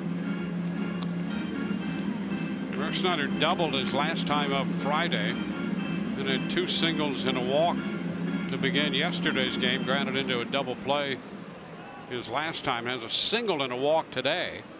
So he's been busy in this series against Baltimore, and a chance to hand out some more damage this time up. Working down on the count.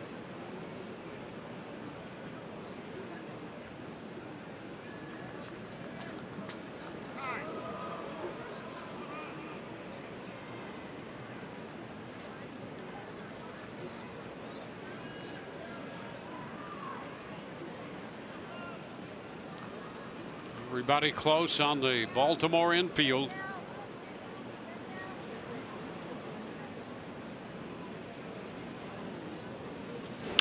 He takes it too close.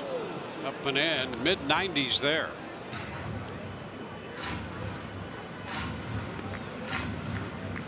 Big 95 on the gun. Trying to go middle away, and this has been the theme of Oriole pitching. Just cannot get the ball to their spots, the right side of the plate.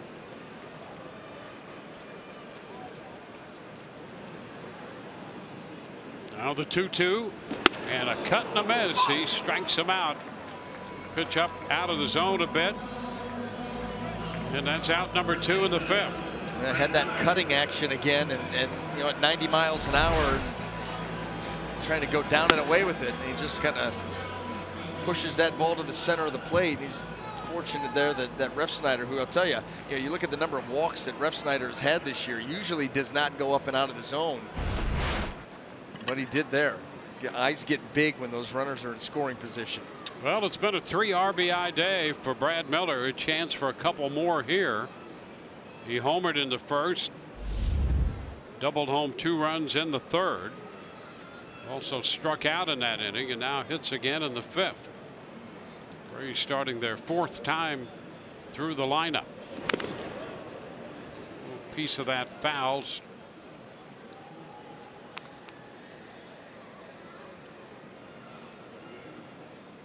More action in the bullpen for Baltimore. Araujo is up. Right-hander.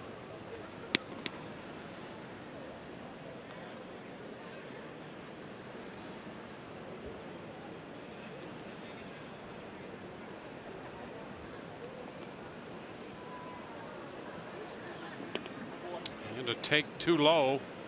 1-1. Wright continues to struggle with his control and command.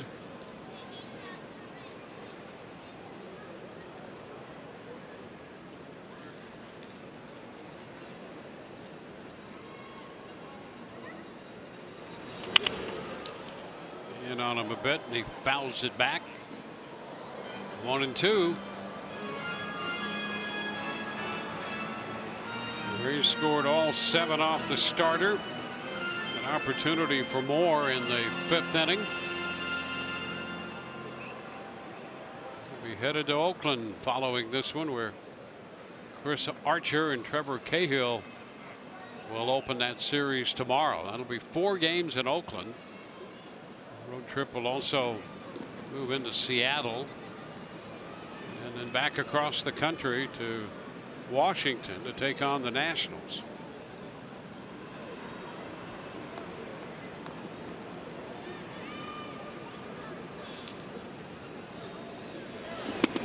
And strike 3 called on the inside corner. Fastball in. Rays lead 2 and lead 7-3.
with a big first inning. They scored 3 times in the first, including this run on the bunt by Craig Gentry. And the Rays answered. Brad Miller in the bottom of the first belted his 5th home run of the year. But the 3rd inning turned out to be the big frame for the Rays so far. Brad Miller doubled home 2 more runs. Later in the inning, Christian Arroyo in his 2nd plate appearance of the inning singled into right, scoring 2 more. The Rays put up 6 runs, sent 12 men to the plate. And as we go to the 6th, they hold a 7-3 lead, with Craig Gentry leading off for Baltimore and chopping one down to 3rd, even with the bag. And Arroyo's throw is right there to Miller. 1 pitch, 1 out in the 6th.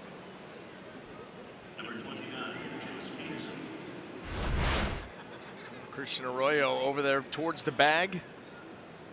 Make that little hop and throw. Strong throw over to Brad Miller. You got to love that. 1 pitch, 1 out after. Peterson taking a first pitch strike.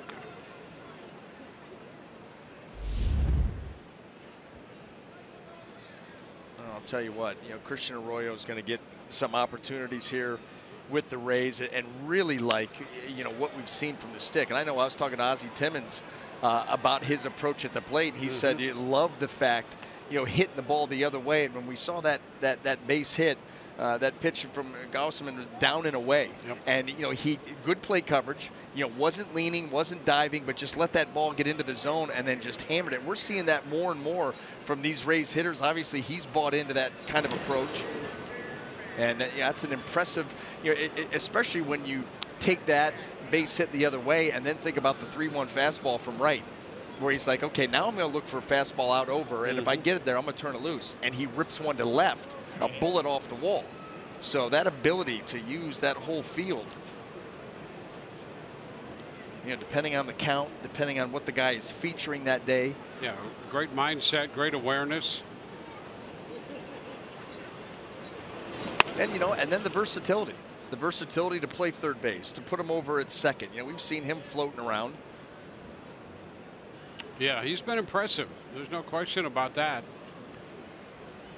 Name one of these young guys who have gotten an opportunity here for the Rays and hasn't been. I know. I mean, when you think about, Wendell, you think about Arroyo, you think about Smith filling in for Kiermaier, Robertson, Yarborough, Bonda. All these guys are getting opportunities, but they're all producing. Yeah, and there's another guy, Johnny Field. Yeah. I'll tell you. Another one. Yep. Ref Snyder's been getting out there here more recently and starting to swing the bat as well as take some walks. Yeah, there's Wendell that you mentioned. Yeah. He's been a great story, too. Looking for an opportunity to play at the big league level. Strike 3 called on Peterson. He has a parting word with Wegner. 3rd strikeout for Pruitt right there. Perfect. Ooh. Perfect. I mean, velocity, late movement, corner, kneecap. Boy, he could live there all day long at 93, down and away to that left-handed hitter. That is a great pitch. Mancini lifts one into right. Here comes Gomez in a hurry. He got it. Great grab by Gomez, and he's happy about that. Better finish. An impressive catch indeed. In foul territory. Here it is again. Put a star by that one. And 1, 2, 3. Go the Baltimore Orioles. Gotta like it. 7-3 Rays.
8-6, facing Mike Wright Jr. C.J. Crone up for his 4th plate appearance. The pitch is a strike. He's been hit by a pitch twice, sandwiched around a strikeout. 11 home runs for Crone. Deep behind third, Valencia will make the play, and Crone is out number 1 in the home half of the 6th. Let's check in once again with Michelle. Thank you, Dwayne. It is time now for your Chevy Prospect Spotlight. We're taking a look at 23-year-old Kian Wong, Hawaii native, who plays second base. He was the Rays' 4th-round pick in 2013, so he is homegrown. We saw him a little bit during spring training this season, so it's only a matter of time before we see him up here at the big league level, guys. Got a pretty good bat with him as well. So you're probably right about that. He's a young man, just 23. Wendell up here, 1 ball, no strikes.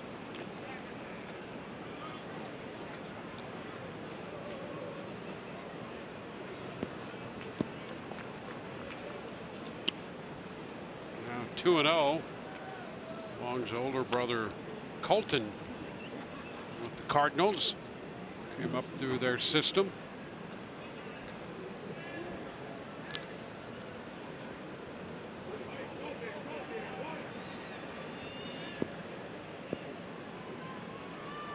Wendell with a run batted in and a run scored. That was part of the 6-run 3rd.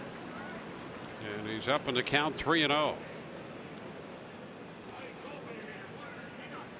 Rays do not have a run off Wright, and he has 5 strikeouts, but it has been a battle for him against himself. Yep.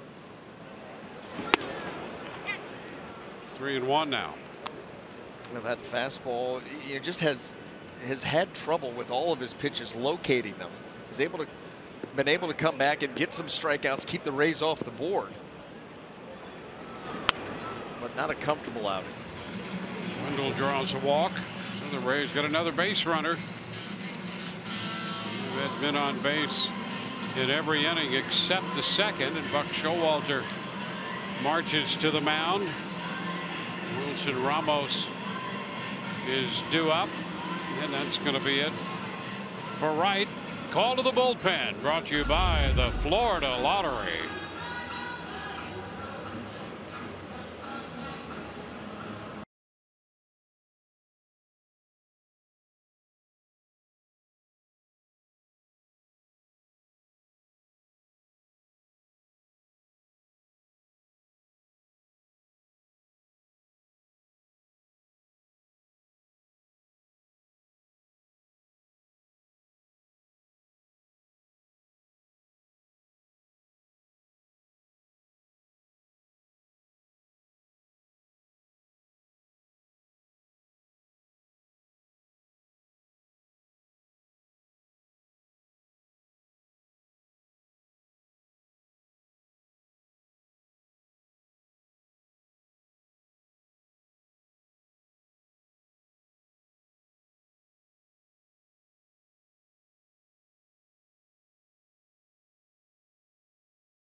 Cap worn by the Rays and all of the teams throughout baseball, and on Memorial Day, of course, it'll be commemorated nationwide, remembering those who lost their lives during their military service to the United States, and players wearing the commemorative appeal caps and uniforms and socks.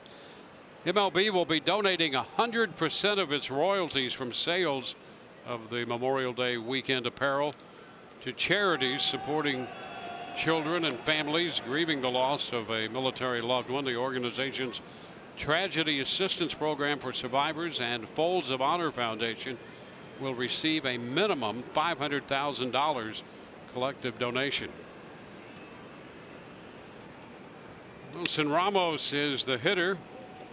Pedro Araujo is the new pitcher. You want to know the count to Ramos. Well, on for the 18th time. Another one of the guys coming out of the bullpen. That ERA just north of 7, 24 1/3.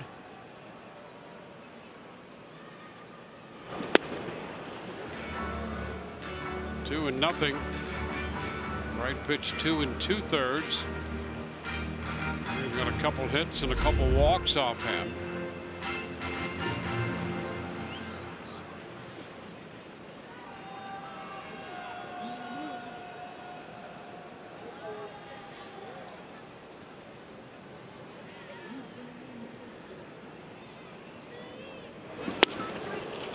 It's 2-1. Gossman started.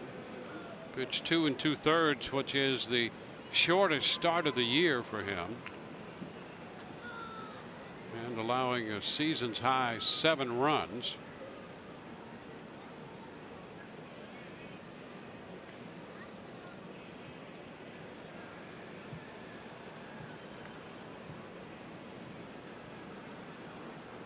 There goes the runner. The pitch, a cut and a miss. Throw down will not be in time. Wendell in there with his 4th stolen base of the year in 5 attempts. He runs his way into scoring position. Well, taking advantage there of Araujo on the mound, getting a good jump. Cisco gets a good ball to throw on. One hops it, but you can see Wendell getting in there clearly ahead of it. That high leg kick, and Wendell with a great jump. No chance to get him. So it's a 2-2 count on Wilson Ramos.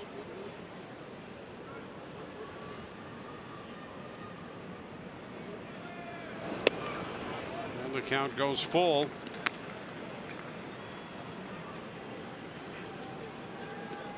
A lot of deep counts for Baltimore pitching today. Well, a lot of pitches. That ball to strike, or strike to ball ratio, probably not where they would like it either.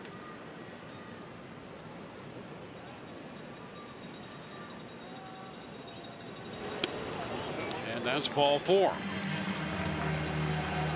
Back-to-back walks from Baltimore pitching in the 6th.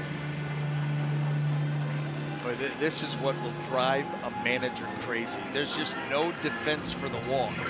And they have been, between the walks and the hit by pitches today, the self-inflicted wounds. And what makes it more frustrating for Gossman and for Buck Showalter and his staff is the fact that they were, you know, had a 3-run lead after the top half of the 1st inning. And so you think you're well on your way to putting together a victory, and now all of a sudden the tables have been completely turned.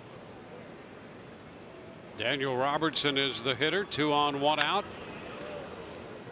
Robertson looking for his first hit, but he walked in the 3rd, and that led to a run. Well, it's been a struggle just to get in and out of innings.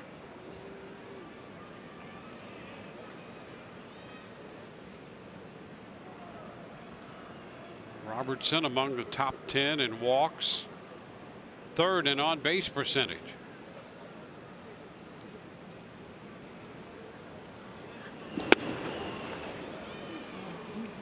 It's 1-1. There's the leaderboard coming into play today. The on-base percentage for Daniel Robertson, .421, trailing only Mike Trout and Mookie Betts. He's in some good company there. Aaron Judge and Joe Mauer just behind him.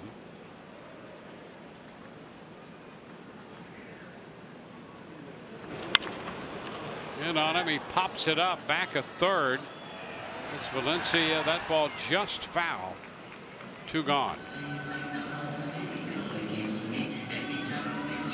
2 men aboard with 2 men out. The hitter is Malik Smith on his way to the plate.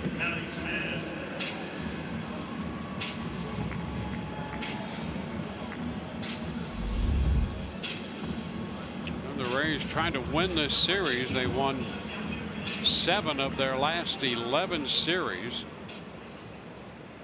You know, and at the end of the day, a manager will talk about winning series. If you do that, which the Rays have been a streaky bunch both ways, wins and losses. But if they can consistently win series, that's what a manager's after. A little shuffle toss to first, and they just do get Malik Smith at first base. The Rays draw a couple of walks and leave 2 men, do not score, and there's Scope with that soft toss to Davis.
Of Reading with the Rays. It's an initiative to encourage students to read over the summer, and a couple of the players took some time to go read with the students.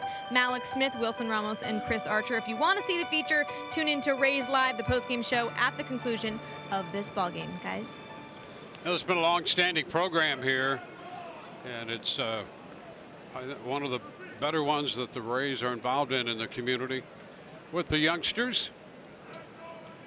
Here we go into the 7th inning.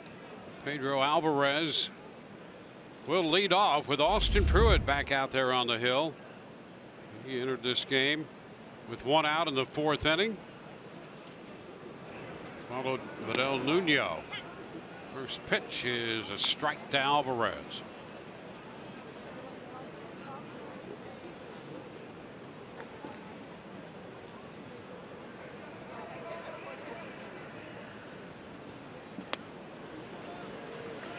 Two. How about that sequence? 90-mile-an-hour fastball down and away, strike 1, then take just a little off in that same area. And Alvarez way out in front, and now just about anything you'd like to do right here if you're Austin Pruitt, whatever you feel most comfortable with. Come back with another changeup. And you get your high chopper over the mound. Throw to first will be in time. Wendell coming in from second base.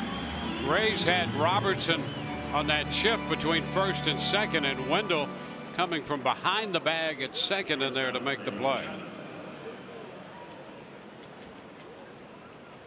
Well, this is what you're talking about, Dwayne. Joey Wendell right here, and he's going to be the one to make the play. You take the shortstop, put him out there in shallow right, the chopper over the head of Pruitt.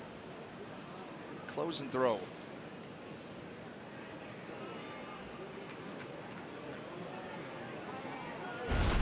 Manny Machado is 1 for 3 today. Singled and scored in the first. Was grounded to short. A little popper out to second. 327. 4th in the league in hitting.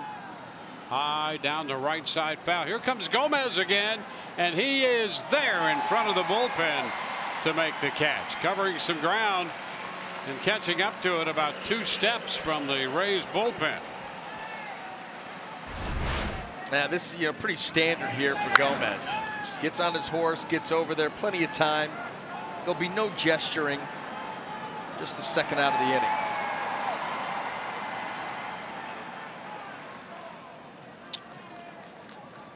There you go, right down there in the bullpen. Catching it amongst friends. Oh, look out, a line shot right over Pruitt's head. Scope will get this one to go all the way to the wall, and he's on his way to second with a double. Boy, he jumped on that first pitch and lined it all the way to the bottom of the wall in center field. Now, no sooner do they retire Machado, and they've done a pretty good job of that in this series, but listen to this. Yeah, that's got the sound to it. Echo. Pruitt gives up his second hit. And Machado's 2 for 12 with no runs batted in this series. And Scope 2 for 4 today. Now a little tapper who's going to get it. Barehanded pickup Ramos, and they throw out Chris Davis. That's a nice play by Ramos to grab it barehanded. He had time once he did that, but the pickup, because that ball's got some spin on it, and Ramos makes the play.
Seven-3 ball game, middle of the seventh inning. The Rays trying to win the series from the Baltimore Orioles. They've out-hit them by 1, 8-7.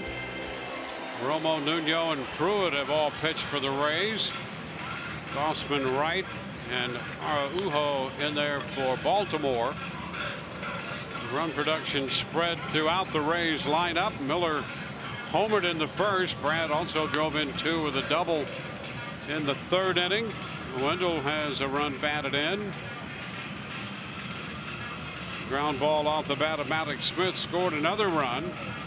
And Christian Arroyo single home 2 runs in the third when the Rays sent 12 men to the plate. And on the defensive end, our Bonefish Grill fresh catch of the game provided by the Rays right fielder. It's Carlos Gomez making that sliding catch. Nicely done. Always appreciated by your pitcher. Good and out in foul territory.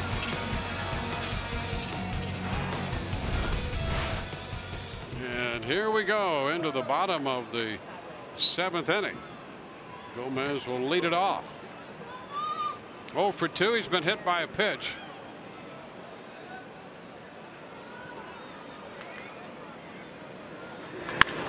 It's at a long way, but well foul. That ball up. That was off the into D the ring. D-ring. And off the back wall. And a souvenir. I guarantee you there was not a thought of getting a ball in those seats, not today. How about that? How about that? Don't throw it. Don't do it. Don't. She's got that hand ready. No, I'll take that back.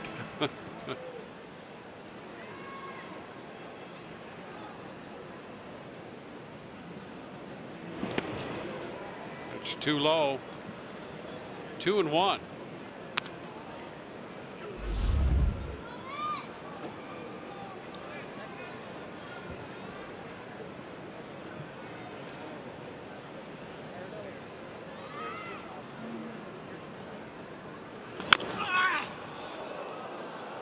And Gomez goes down on his backside after fouling that one off. Must have got him in that foot. You could hear him yell. Araujo gets some good movement in, and yes, right off the instep. Ouch. Change up.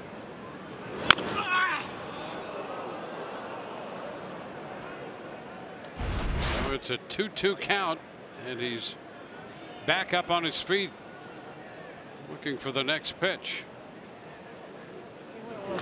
And a long one.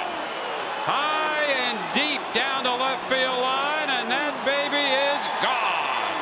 A towering blast by Gomez. That's number 6.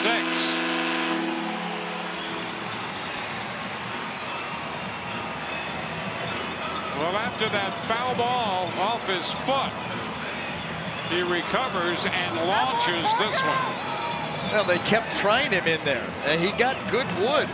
Even the one that he fouled off his foot, he hit hard, hit the one off the back wall.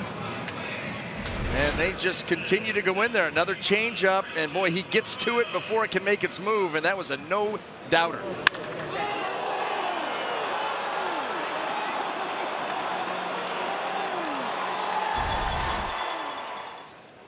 Well, here's Christian Arroyo. That home run knocked the guy down, Dwayne. Yeah, take a look at the attempt to catch it. Just too much steam on it. Up and over. They low bridged him. You got the little guy low bridged him. Used to do that at parties. Crawl up behind a guy and you push him over the. That's what you did for fun. Yeah. Oh yeah. He got low bridged by his son. That's fantastic. Well, everybody's good. So, some action in the stands over there on the home run by Gomez. Rays now have an 8-3 lead. Arroyo fouls this one back. Well, Christian Arroyo with a walk and a run scored, then a single driving in 2 and a double his last time up. He's been on base 3 times looking for his 3rd hit. And around his feet. And now it's 2-1.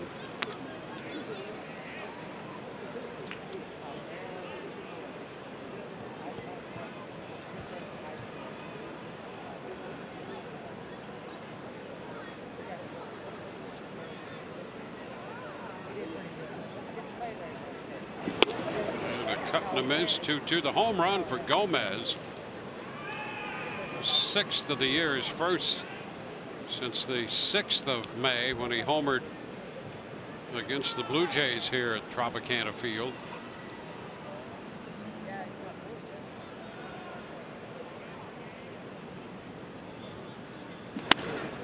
It's upstairs, and it's now a full count. Well, Arroyo looking for a 3-hit day. Trying to get on for the 4th time.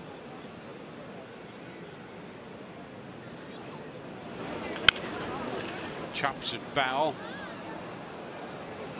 I'll tell you what, if he continues to swing the bat and have the game plan that he has had here today, and we've seen him in the short amount of time that he's been with the club, he's going to have a lot of 2-hit days looking for hit number 3. And he draws the walk. He's shown great plate discipline and plate coverage and the ability to turn on a ball and to hit it the other way. I don't know what else you could look for in a hitter. No, and they're the worst guys, or the toughest, I should say, guys to face. You know, you have that demonstration that Matt Duffy was talking about. You know, his approach, kind of right center, up the middle, and letting that ball get into the zone. When you face guys like that, it's difficult because they trust, their hands enough to be able to turn and react to a pitch that's in. And if you're going to work them away, their plate coverage, they don't have to lean and dive. They can still cover and let that ball get deeper into the zone and feel comfortable letting it get deep into the zone, and then shoot that ball the other way with some authority. Yeah, that was a great episode by Duffy. It was one of those demo days. Yeah. Every Sunday, try to put those together, and it's a great learning experience for the youngsters.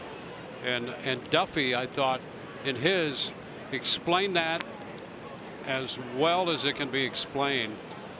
It was just a really good segment. And so you get a chance to tune into those with the young players. It's a great idea. Those should all be DVR. He had a good one the other day during the demo day, during the broadcast, talking about his approach defensively at third base. And he did a great job on that one too. There's so much, that baseball is a funny game because there are so many, it's so nuanced. It's not just about fielding a ground ball. Joey Wendell's got to charge a high hopper and field that ball on the run, throw across his body. There's so many different plays that you have to make, so many different scenarios you have to be ready for. It's not a black and white game by any stretch. And so that's why it's a game of repetition. That's why you've got to be out there every single day working on these things. 3-0 the count to Ref Snyder. And that's ball 4. Well, 3 walks given up by the young right-hander. And he'll get a visit from his pitching coach, Roger McDowell. Watch every out-of-market regular season game live at home, in the office, or on the go with MLB.tv. Your subscription includes MLB At Bat Premium, allowing you to watch live baseball on your favorite supported devices. Blackout and other restrictions apply. Visit MLB.tv for details.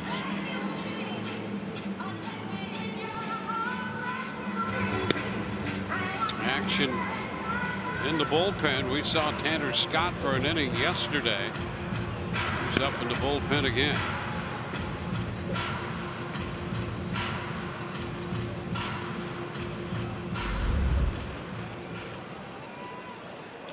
Brad Miller, he's had a good day with 3 runs driven in, 2 for 3, a home run and a double. The damage against the starter Gossman. Ball 1. We're in the bottom of the 7th. The Rays with a run on the Gomez home run. 2 men on and nobody out.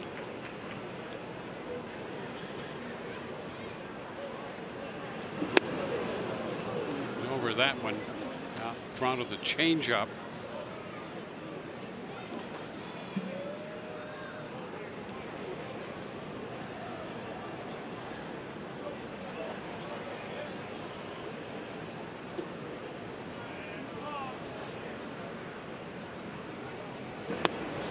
And again, doubled up on that change. 1 and 2. Probably got that message from his pitching coach. Well, Brad Miller loves the heater. Loves the heater. You try to give him something that mimics that. And Araujo showing a good changeup, good arm speed, and good late finish on it.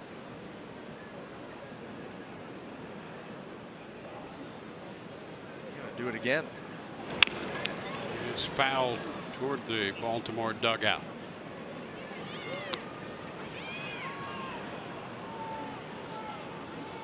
Back walks to Arroyo and Ref Snyder following the Carlos Gomez home run.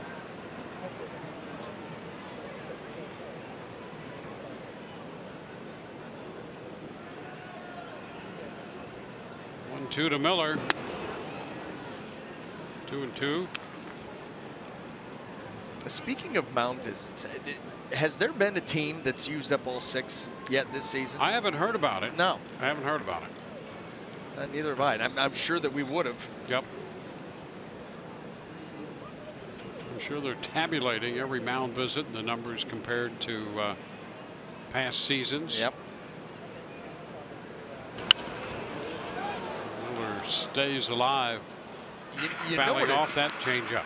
You know what it's really taken away from is not the actual mound visit from the pitching coach out there to talk. It was the in the middle of the inning, the catcher going out 2 or 3 times every couple hitters. Yeah. That's what it's really taken away from. And from that perspective, I think it's been really good. Yes, I agree. 2-2 lifted toward left center field. Mancini closing. He'll make the catch. That's the first out. The runners back to first and second. Here's what's coming up tomorrow. Rays Live pregame show presented by your local Honda dealers. The Rays will head west and wind up in Oakland to begin a 3-city 9-game road trip. Chris Archer and Trevor Cahill will open that one. Blake Snell will pitch the second game, and Nathan Eovaldi will make his first appearance for the Rays. That game Wednesday night, the day game tomorrow, and then a bullpen day here on Thursday. So day game, night game, day game in Oakland.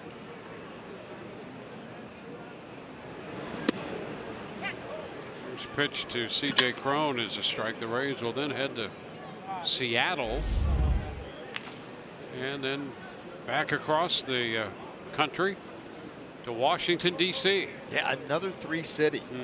That's 4 in a row out of the gate. Yep. That's challenging. It is indeed. That's challenging just to travel it, much less travel it and play. That is a challenge indeed. The end of that last road trip in Anaheim felt like we became residents of California. It really got long. And right back out they go. 1 ball, 2 strikes. Oh, that's like Baltimore here today. This is the end of an 11-game, 11-day. Yes, it is. Road trip for them. They've gone 4 and 6 on the trip.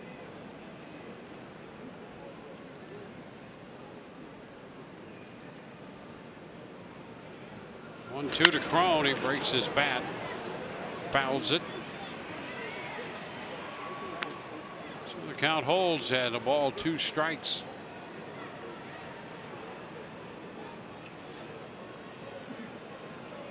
Joey Wendell is on deck, and they have the left-hander down in the bullpen.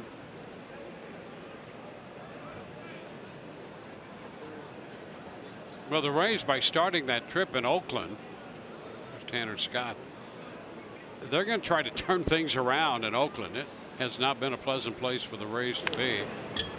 Foul ball.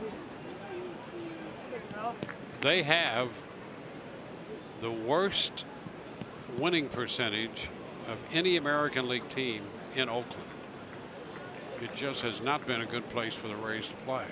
Aren't they? They're like 30 games under 500 there. Yeah, the winning percentage is .321. They're 27 and 57. Yeah. Wow. At Oakland. Pop foul, that will be out of play. So maybe this is the trip to do it. And it starts tomorrow afternoon. Well, you know what? You've got the right guys on the mound. You know, Archer's throwing the ball well his last couple times out. Blake Snell has been Mr. Consistent all season for the most part. Eovaldi gets a chance, a bullpen day. But what you really like, too, is the defense is going to travel. They play good defense. They catch the ball. And this offense travels. You know, they're not reliant on the home run ball, which can be difficult at times out there in Oakland. Yep. But they hit the ball, use the whole field. They put guys in motion. They'll bunt. hit and run. It's the kind of offense that is sustainable no matter what ballpark you're playing in. Yeah, and we've talked about it before, how we've enjoyed that style of baseball as compared to others. And they have, well, we just had a shot there, the young infielder, Christian Arroyo. He's the type of player who can play that kind of game, too. They got a bunch of them. Yep. Really, up and down that lineup. Little nubber to the right side.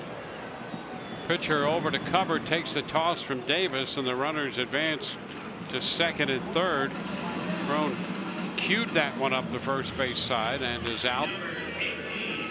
2 gone, and that will get Joey Wendell to the plate. You know, when you look at some of the offseason moves that the Rays made, you know, you get the trade of Souza Jr. and Longoria and Dickerson and you know, letting Logan Morrison go, and you know, all these different moves. And at the time you were saying, wow, these are some pretty big wholesale changes being made. But you see what they were building. Yeah. This kind of, it's a hitter. You know, a true hitter. You think of all the shifting that's been going on and all the hits that have been taken away. Well, all of a sudden you've got to make a, you know, you've got to give a little counterpunch. So how about we build a lineup full of guys that force you to play defense straight up, and we use the whole field. Yep. We start piecing things together, and you're seeing that come to fruition. I can see the sense that it makes. We've talked about it. After all of the shifting that was going on, and it was seemingly on every guy that came to the plate the last couple of years, you're saying to yourself, boy, if I should start a hitting academy where you teach guys to hit to use the whole field. Yeah, exactly. Because that's going to become valuable once again. And here it is. Yep. And just, you know, everybody has their own personal bias, and mine is I really prefer this style of baseball. I think it's way more interesting. And I think that if you have a lineup where it's built like that, and you've got a couple of guys in there that may be all or nothing type, okay, that's fine. Take your shots, and then have other pieces in that lineup to build innings. You know who used to build teams like that? The Cardinals. St. Louis, with an unbelievable baseball tradition, they did that. They'd have a couple guys. You go all the way back years, decades with that team. Yeah. That's how they built teams. 1-2 the count.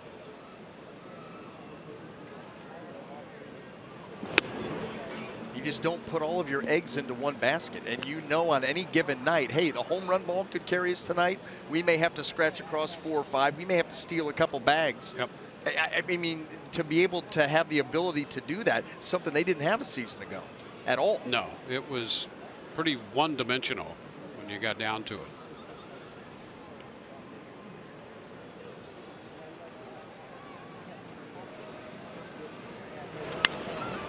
And Wendell fouls it away.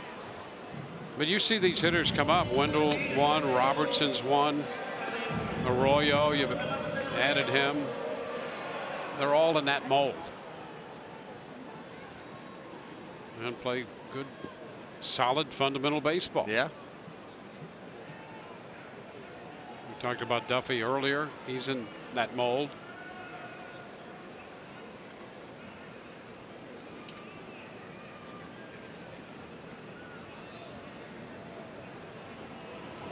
Ground ball, and it's grabbed by the pitcher, and the toss to first.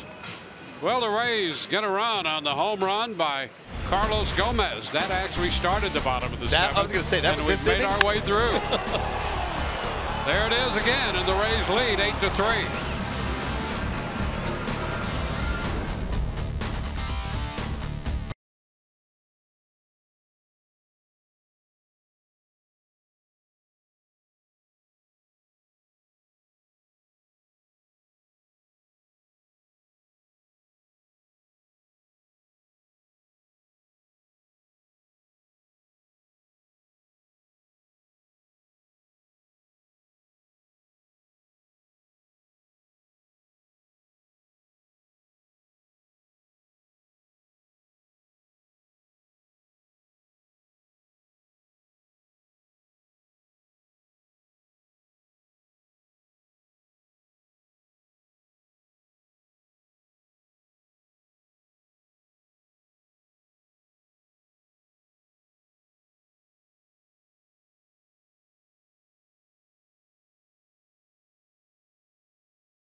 Reminder, if Rays pitchers strike out 10 hitters today, visit canestrikeout.com for a printed home voucher to take to Cane's Furniture within 7 days, and then receive a coupon for 2 free tacos and chips at participating area Tijuana Flats locations. Restrictions apply.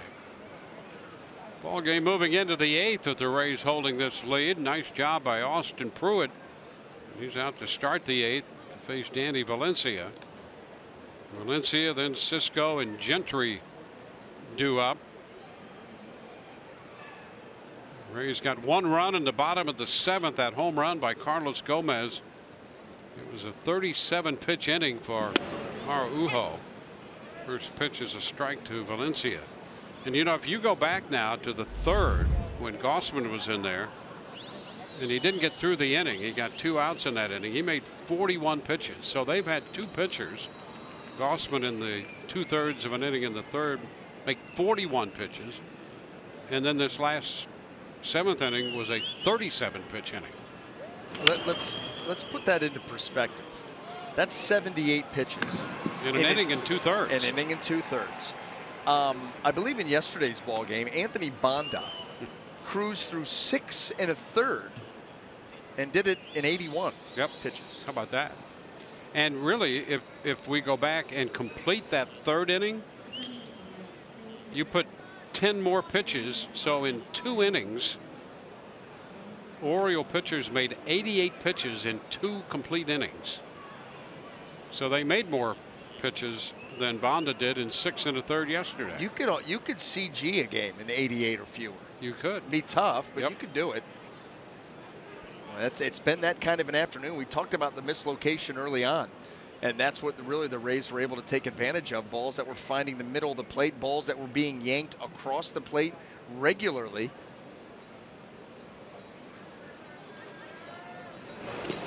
It's a ball down, 1-2.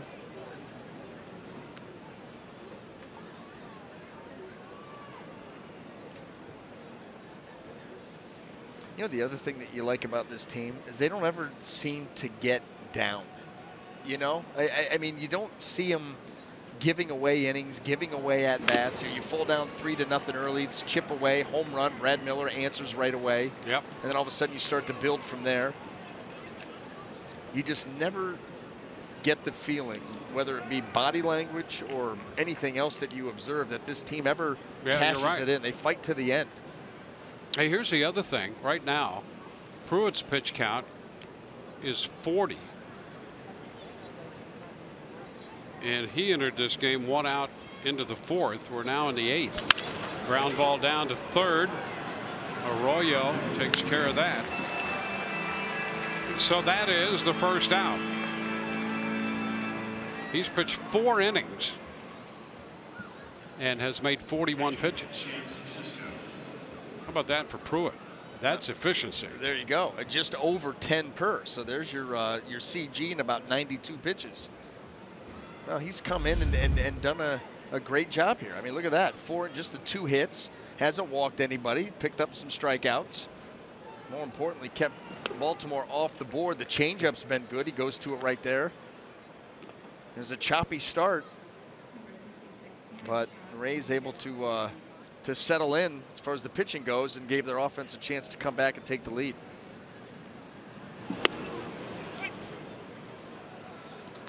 Now an 0-2 count on Cisco. Chance Cisco, a couple of walks and a double play ball today.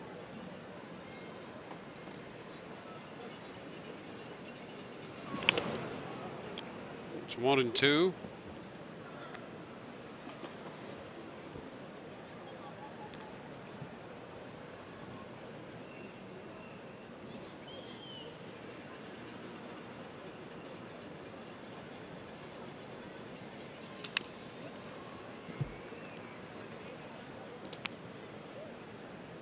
Valencia grounded out. Cisco behind in the count. Gentry on deck. We're in the top of the 8th with the Rays holding an 8-3 lead.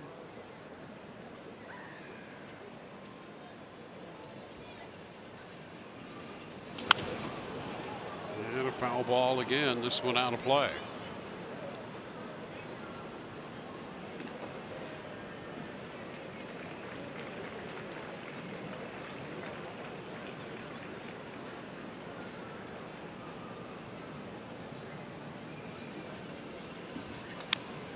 Tapper foul.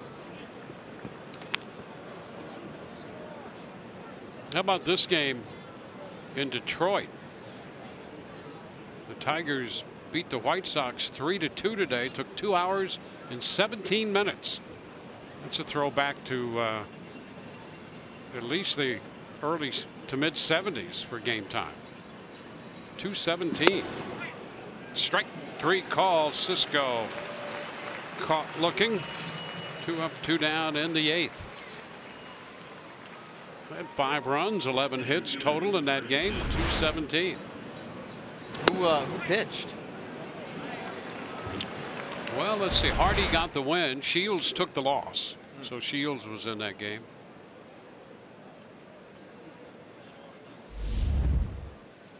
Took care of business in a hurry. Yeah. Gentry, Craig Gentry. 1 ball, no strikes.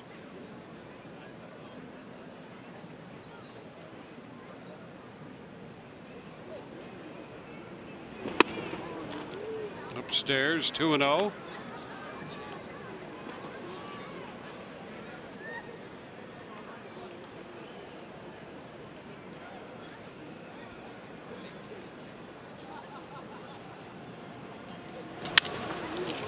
And a short right. Gomez is there, and it's a 1-2-3 inning. Bottom of inning 8 coming with the Rays holding an 8-3 lead.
Appreciation for all military by sharing a photo or video with hashtag Hats Off for Heroes. For each post, T-Mobile will donate $1 to support veterans. Bottom of the 8th coming with the Rays holding this lead over Baltimore, trying to win the series 2-1, 8-3 right now. Wilson Ramos will lead off here in the bottom of the 8th against the new pitcher, the left-hander Tanner Scott. And there's a base hit dropping into right field. 1 hop in front of Peterson. And that will put the Rays into double figures in the hit department. 2nd hit for Ramos. Well, that's another thing that they're right at the top of the head of the class in. Yes, at least 10 hits in a ball game, way up there. Tanner Scott, saw him earlier in this series. He's got a good fastball, a very good fastball, good slider. Daniel Robertson has a walk and a run scored in this game.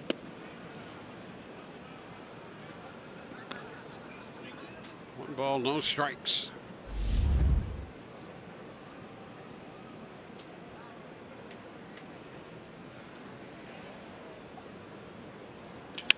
Ground ball Valencia will take it to Scope out there and over to first. Wide throw.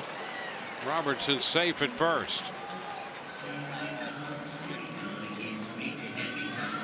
The Rays avoid the double play on that wide throw. Boy, it looked good from the start. Valencia over to Scope, good feed. Opens up, makes that throw, and it just sails on him. And you just wonder about this team, and we mentioned it earlier, Dwayne, 11 games in 11 days on the road, and a lot of times you get down towards the end of one of those road trips like that, and fatigue and things get a little bit sloppy. That's been the case here this afternoon. Malik Smith takes a pitch wide. 1 ball, no strikes. Really, we saw some of that early in the ball game last night, too.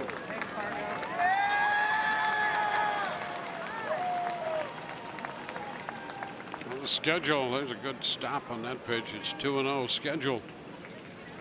At one point or another, it's tough for everybody. And, the Rays are in one of those 40 games and 41-day stretches, and that's going to last through June the 20th. So they have quite a ways to go, and they'll start this long trip in Oakland tomorrow. Well, and you know what makes it tough is you get out of here, you're flying all the way across the country. I mean, that's a yeah, and you're playing a day game. Day game. Yeah. Day games. Be a quiet flight. You may not be around the disco ball today.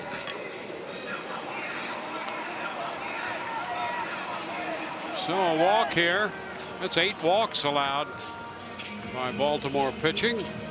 Rays Live, the postgame, again presented by W.B. Mason. Rich, Orestes, and Doug will anchor the coverage. We'll hear the Kevin Cash press conference and get minor league updates from around the Rays farm system.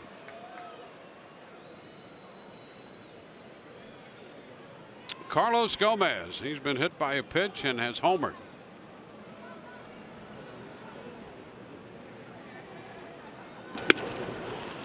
Takes ball 1. Every spot in the Rays lineup has reached base today. Twice. C.J. Cron has done it the hard way. 0 for 3, and he's been hit twice. 2-0.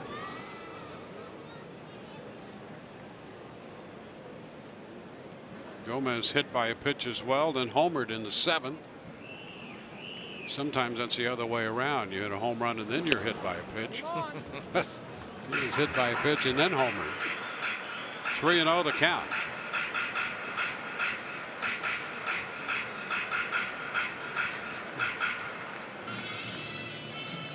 Well, another mound visit here, and the Orioles down to 2. That was actually might be as close as we've seen. The mound visit numbers dwindle. I think that I would agree with that. If you get down into 3-4, that's news. Down to 2. Strike. 3-1.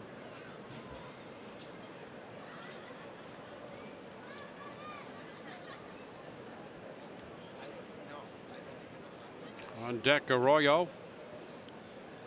Ground ball, shortstop, Machado 2nd 1, first base 2. They turned the double play this time, 6-4-3, and we'll go to the 9th, 8-3 Rays.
your local Toyota dealer. Toyota, let's go places.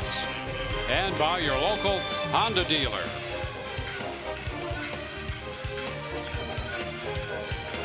Well, the Rays have built an 8-3 lead. They've out-hit Baltimore 10-7 as we go to the 9th inning. Johnny Field takes over in right field, replacing Gomez.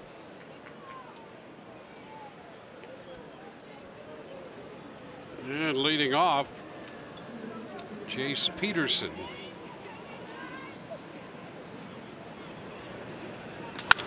Pitch is drilled deep into right center field, and that ball is going to be off the wall. Smith will play the carom, and Peterson has a leadoff double in the 9th. That was the 120th pitch thrown by Rays pitching in this game, in contrast to 188 pitches thrown by Baltimore. Wow. That's through 8 innings. Yeah. That's not 9. Oh, they're getting to 200. Not today. No. Rays better not have to come up in the bottom of the 9th.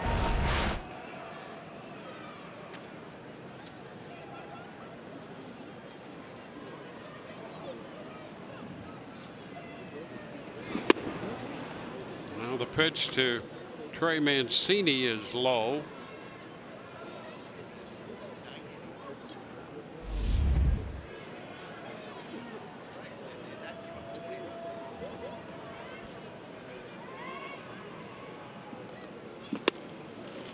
That's going to be a strike, 1-1.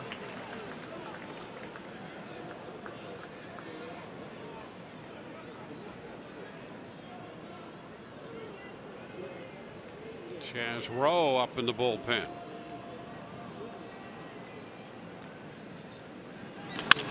Ground ball, shortstop.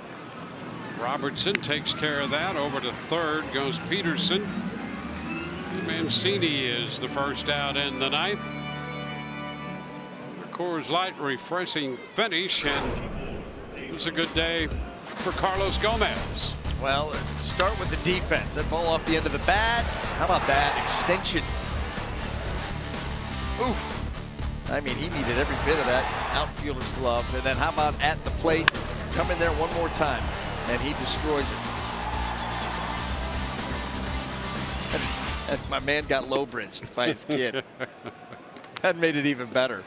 Wow. Hey, Dad, no, seriously, catch it. Here's Alvarez, strike 1. That's the kind of outing that brings fathers and sons closer together. 1-1 to count.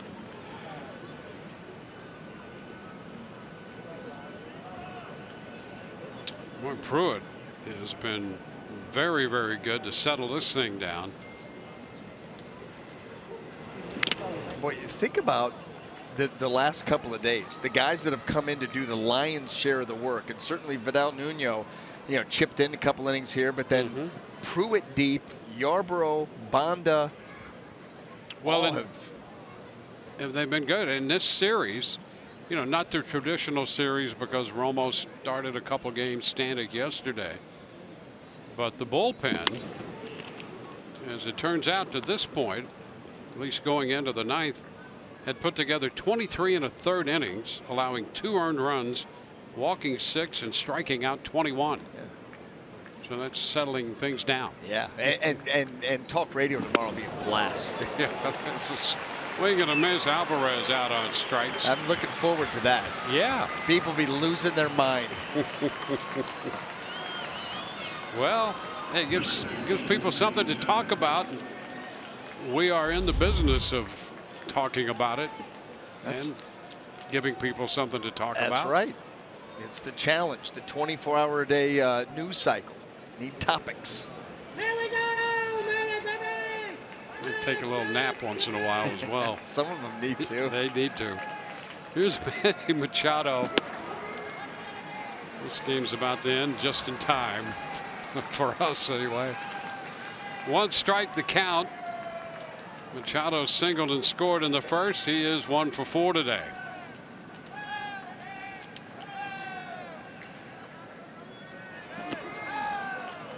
1-1. It really would be nice to see Pruitt finish this one off and get through this, not allowing a run. He's been so good following Romo and Nuno.